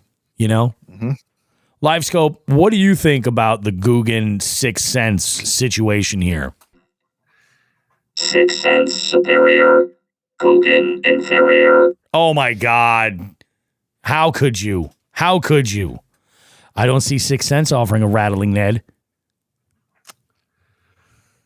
I don't know what LiveScope's got going on today. It's all fucked up. LiveScope's got a hair across its ass, I think, today. I had LiveScope on in the rain too much this weekend. I think it's all fucked up. Wait until you hear people arguing between different brands of forward-facing sonar. I'm sure that shit's already happened. It's already there. It's already happening. Yep. Oh, my God. Use Panoptics, bitch. Yeah, right. All right, let's play drums. Excellent. Well, we had a whole bunch of shit going on this week and this weekend. I'm going to lead Joe if you're ready to talk about all your shenanigans on Lashway in your Wednesday night league, and just be aware it means I didn't have Fish and Chaos up and ready, so you're going first because I'm a piece of shit. Well, I did not have any big tournaments, but I do my Wednesday night league with a bunch of friends, and we take each other's money and we fight it out, and we yell about and argue about who's using what and what kind of boat you're using, and you know, it's Guggen, Sixth Sense, all that shit. We sit there and argue the whole time about it. But anyway, no. So we went Wednesday night. Myself and my partner Ryan Anderson. Confident. That's our home lake. Yep. Him and I both live a fucking mile from it. So, but the problem is a lot of these are local guys. Dan Griffin, my friend, he also lives a mile from it, so he knows the lake real well. Anywho, so we get started and we start catching fish right off the bat. I mean, we see the smallies on the beds, we start plucking them, but we knew the sizes weren't gonna do it for us. So we start working around. I said, hey man, I kind of figured something out yesterday. Let's do that. He's like, let's do it. He throws on a Ned, he throws on a Helamite, I throw on a wacky rig with my little fucking nail weight, and we just started smashing them. And you guys know fish lash away. There are sizable fish in there. They're few and far between. A lot of cookie cutter fish. So we get in there. We start catching the pounders. We get a couple 2-pounders right in that vicinity, and we start. I mean, the live well's full. We're culling pretty quick to the point where. Towards the end, not towards the end, Ryan ends up hooking into about what ended up being a 3-pounder. I got one that was just under 3, so we're like, all right, we got this figured out. Funny story is we lost a couple that would have been culls that we would have done even better. One flipped me off. Yeah, he basically did flip me off at the boat, but he shook me off at the boat. Yeah. And then Ryan hooks into one near a dock, right? It wraps itself around the dock. So we're like, fuck. So now I'm and it's pretty shallow there. So now I'm on the trolling motor because you obviously can't go on the dock. Yeah. Oh, yeah. So we're trying to work it around, and we have this thing to the point where he's like trying to get his rod up around the fucking arm of the dock to where this fish is now like hanging out of the water. At one point, trying to get it. So we worked it. It didn't take us long. We got it off. The fish comes. He's like, oh my God. He's like, thank God. Goes to bring it in the boat. Get up to the boat. I go to grab the net. It shakes him off right at the boat. All that work, it ends up shaking him off right at the end. And so yeah, that was kind of the funny story to it. But long tournament story short, we get back and we ended up. It was like we're like, dude, there's no way for this place, this bag. There's no way we're fucking losing. No way we're losing. Oh no, like, we're killing it. We get back to the boat ramp. We got second place and lost by 1 ounce. 1 ounce? 1 ounce. 1 ounce. Yep. We ended up having, I mean, there were 10-pound bags, around there. Oh, yeah. Which is typical for that place. But yeah, we lost by 1 ounce to, another friend of ours. But it was tough. We thought we had it, and if we just brought one of those fish that we lost, it would have been. It could have made the difference.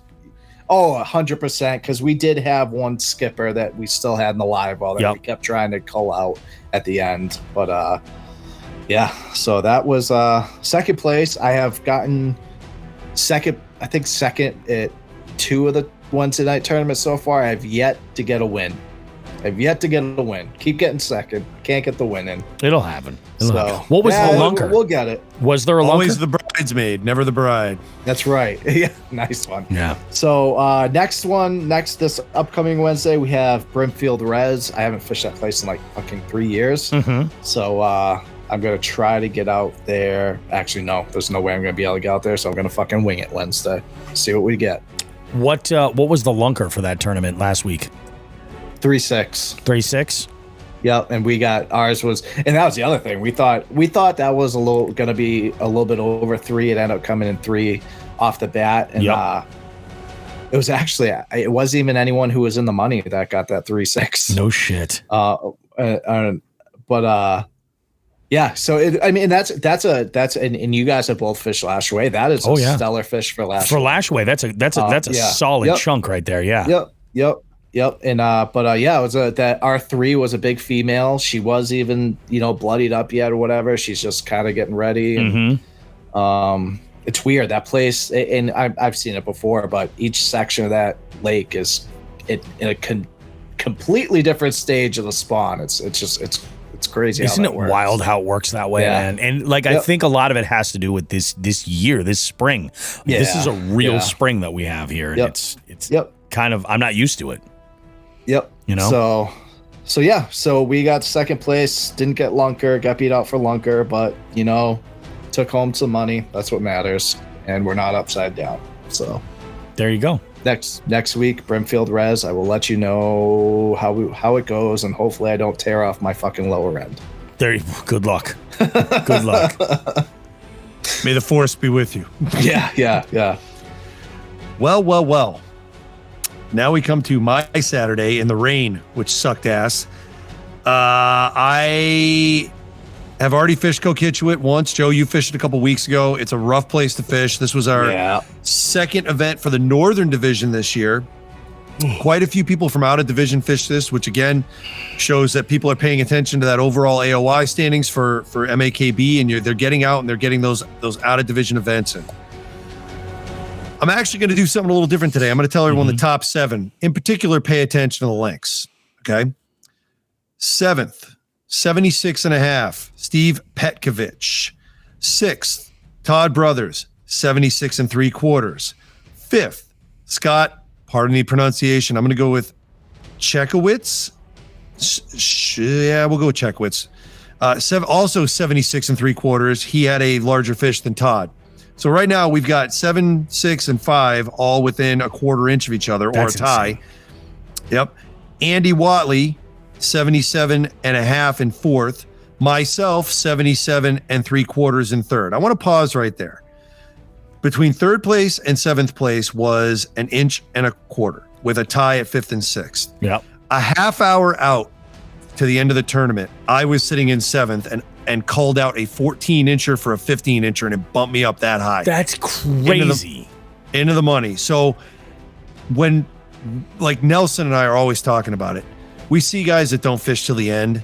It's one thing if there's something really major going on and you quit 4 hours into it, like, for example, last year's April tournament where I had a concert and I said, fuck this, I'm going to die driving and I'm not having a good day, I'm fucking out. And Nelson was having the day of his life. I said, that's enough, I'm out. A lot of people dropped out of this tournament and a bite turned on after noon, and that's where I got my last fish. That makes sense. So I took home 3rd, which was nice. I believe there were 5 paying slots for this. And so Scott, Andrew, myself, 5, 4, and 3. Our friend of the show, Dude, taking 2nd place with 80 inches even. And then a man who has been nothing short of on fire for the past 4 tournaments. He's come in first for the past 4 tournaments, MAKB and EKF. Mike Morcone, 87 inches. Great job to Mike. Fucking A, Mike. Nice. Mike Surratt took the double down with 72.5. The lunker for the day was 19.5 by Mr. Morcone, and the pickerel lunker was a 21-incher by Valber Santos. I had the time. I jumped in on a northern one to see what would happen. I walked away with some money. That was rather nice. And a pretty fantastic pizza at a very short table. The pizza was great. The everything environment, else. God, fucking Framingham. Jeez. You know what? Maybe it was just payback for my actions when I was in college. That's what happened. I mean, if that's the worst of it, I'm pretty good with that. Yeah. I do have one more tournament to go over. We got to talk about jigs and bigs, but before I do that, next month's Chronic Trips is open for registration. Please feel free, jump in. I haven't even registered for it yet. I've had so much shit going on, but please feel free, jump in. Remember, that is Fresh and Salt. And I do want to cover one little bit of directorial bitching that I feel the need to do. I know it's jigs and bigs. I know it's Chronic Trips. I know that we are setting this up for newer people. But what kind of pisses me off is when people don't obviously read the rules and they ask me questions that are fucking answered in the rules, or some wacky shit that leads me to believe that there was no rule reading before this happened. So read the rules. You don't have to memorize them. If you have a question, ask me, but don't wait until we're 3 weeks into the tournament and then you ask a very simple question that could have been answered by reading the rules 3 weeks prior, or even looking at some of the submissions to this point. I'm not going to get into the exact details of it. Just read the rules, people. It's not that hard. It's not going to take you out of your day. There's no reference. It's not like EKF or MAKB where we really need to put a reference of, hey, you got to read the KBF rules as well. This is simple. It's all self-contained. Yeah, it really is. Please read the fucking rules. Thank you, folks. Now, on to jigs and bigs. We're going to go top 10 with this one. There has been some shifting, and these are not finalized. I have some judging to do tomorrow morning or tonight, one of the two. But in 10th place, 7 points, Scott Rhodes. 9th place, 8 points. Jumping up with some fucking brutes and would have more, but I had to DQ his smallmouth. Chris Mellowship, 9th place, 8 points. Late comer to this tournament and a big name, and I'm keeping an eye on this because we've seen what this guy can do in the past. 8th place, 9 points, Brant Rowland. already dropped a 41-inch pike in. Brent Seventh Rollins place. gives zero fucks. He's here to play. Yeah, he doesn't give a fuck. He's like, I'll spot you guys 2 weeks this time. I don't give a shit. Ryan Stager, 9 points in 7th place. Mike Hansen, Binya fucking getting the gist of this. 6th place, 10 points. Nice job, Ben. Yep, nice job, man. John Hagens, and close your mouths in your fucking trout. John Hagens, 10 points, 5th place. Myself also with 10 points in 4th place. And these ties are going to be resolved through tiebreakers. I'm just reading it off as Fishing Chaos goes. Sam Tomaszek, 12 points in 3rd place. Jerry Howes also with 12 points in 2nd place. And Dave Shade in first place with 12 points. Again, the tiebreaker that Fishing Chaos automatically goes to is the time or the largest fish, depending on what it is. Yeah. Ignore that. We got a lot of time left to fish. I'll apply the tiebreakers that are in the rules and have been in the rules since day one. Hell, they were in the rules since last year. Please stick with it. Don't worry about the scoreboard. We do our best. There's things I can overcome. There's things I can't. Okay, what have we learned, folks? Read the fucking rules and sign up for Chronic Trips and stick with Jigs and Bigs. We got some shit coming on for the next 10 days. We do. That's all I got. Stop the drums. I love it. Let's Drums wrap are shit done. up. All righty, guys. That concludes segment number 2. We're going to return with a real quick segment 3. This is a very, very quick one. A little bit of an announcement. A little bit. Small one. A little bit of shift to the show that's going to happen, but I think you'll enjoy it. And we'll see you guys in a bit. Don't go too far. Much more coming up right after this.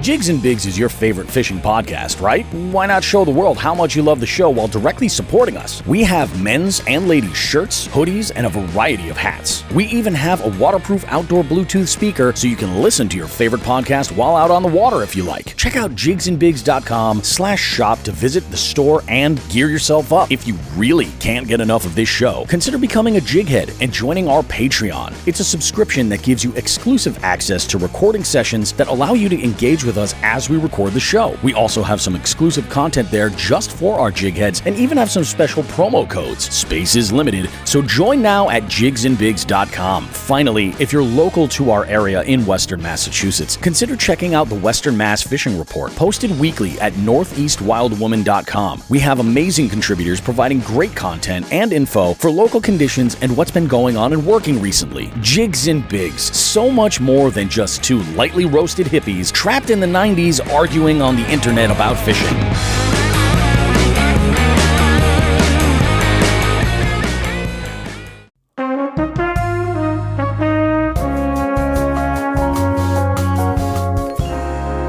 All right, everybody.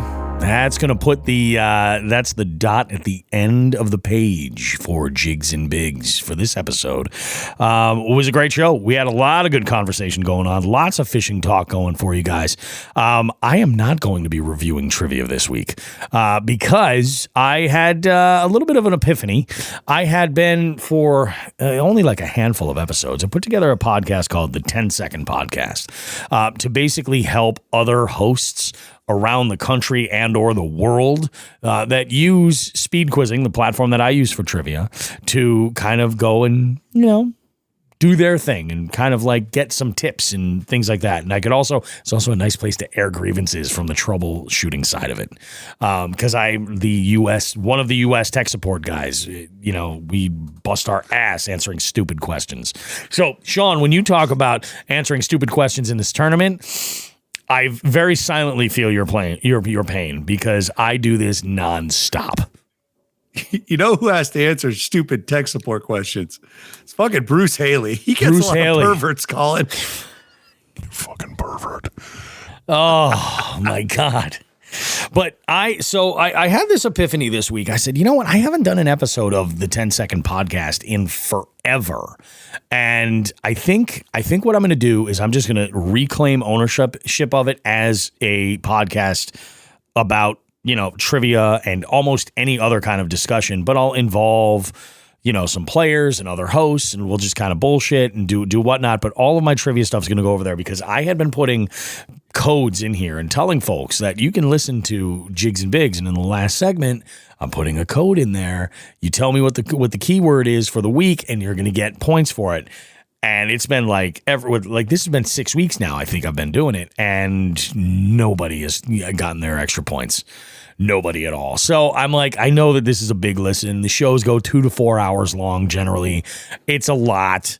So I'm going to give it its own show. Go ahead and do that. So if you guys are interested in my trivia talk or anything like that, and you want a little bit more, you guys, the Jigs and Bigs listener, are welcome to join and listen over at the 10-Second Podcast. It's available Spotify, Apple Podcasts, everywhere. There's only a couple of episodes out there right now. You guys probably aren't even going to understand some of what's going on in those. But the newest ones, I'm going to just put a little bit more life into it. So that's all I've got for you guys as far as that goes. So there is not going to be a code word at this show right here. Actually, no, I'll put a code word in here. I'll let it go. So if anybody, if this is the week, if week 7 is the week that somebody listens to the end of this show and they get the code word or the code phrase is listen to the 10-Second Podcast. That's it. You get 25 points of trivia before the first round starts. Don't come and talk to me after round 1 starts, because I will kick you in the dick. That's what happens. Don't fuck with me. And you will call them perverts and ask how they got this number. Fucking perverts. Don't ever call here again. It's all right. We used to work together at Bernie's. It's okay. Did. Oh, you're right. That fixes everything. It's fine. It's fine. Oh, my God. Hey, speaking of Bernie's, you guys probably should pick up the Bernie's HOT tribute shirt available at jigsandbigs.com. It's a fancy-looking shirt. It's got it's kind of mocked up a lot like the old Bernie's logo from the mid to late 90s when Shawn and I worked together, hauling fridges all over town and, bringing people giant console televisions in their car, and occasionally we'd get tips, and occasionally those tips were weed. I never got a weed tip. That would have been nice. No, it was awesome. And I didn't smoke back then, so I'd be like, you got a weed tip? Really? Many times. I don't know what it is. Whoa. Yeah, many times. I got money a few times. Oh, I got money plenty, but yeah, there were some people that were like, here you go, dude, that's for you. Yeah, you look like you look to party. And I'm like, I really don't. I'm kind of a square. Sorry. Now, let's get fucked up, baby. Speaking of which, I'm going to go and have one of those, the final half of that majestic package of baked goods that were provided to us from a very close friend of the show. I have been enjoying them well. And I plan on enjoying one tonight. Do you guys have anything to add to this? I don't. No. Nope. Beautiful. Good. Just happy to be back.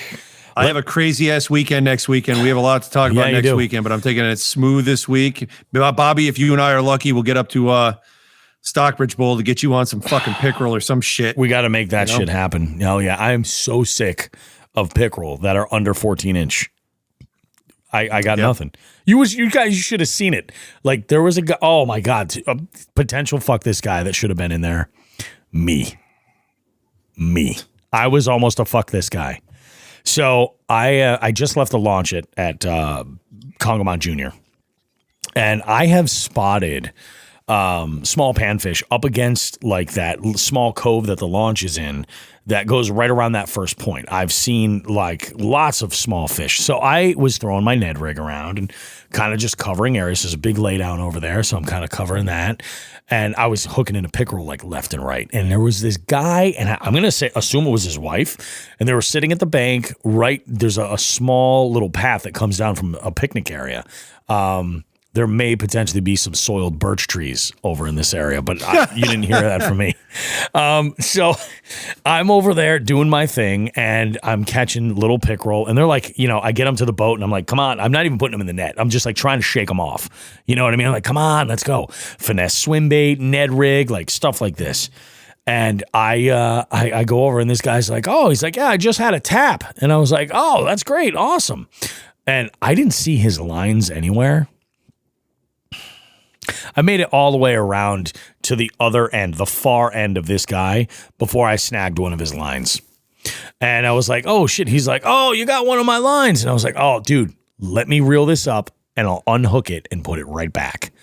This dipshit picks up his rod, and this is where it went from. I was like, I'm the fuck this guy, to now he's the fuck this guy, because now he's reeling this in, and now I have to open my spool to let line out.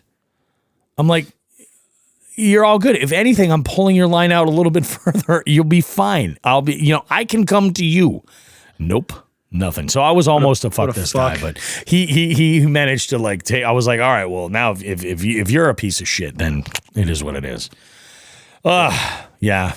So that's the reality of it. I had a nomination too. The fucking idiot I watched today that was carp fishing off a 30-foot bridge piling, and then hooked one and made his kid go unhook it like down a path of rubble. It was amazing. I'm not going to get too into it because we had enough FTG, and honestly, we've had enough tonight. I think we're all fucking exhausted. Yeah. But friggin' nuts, man.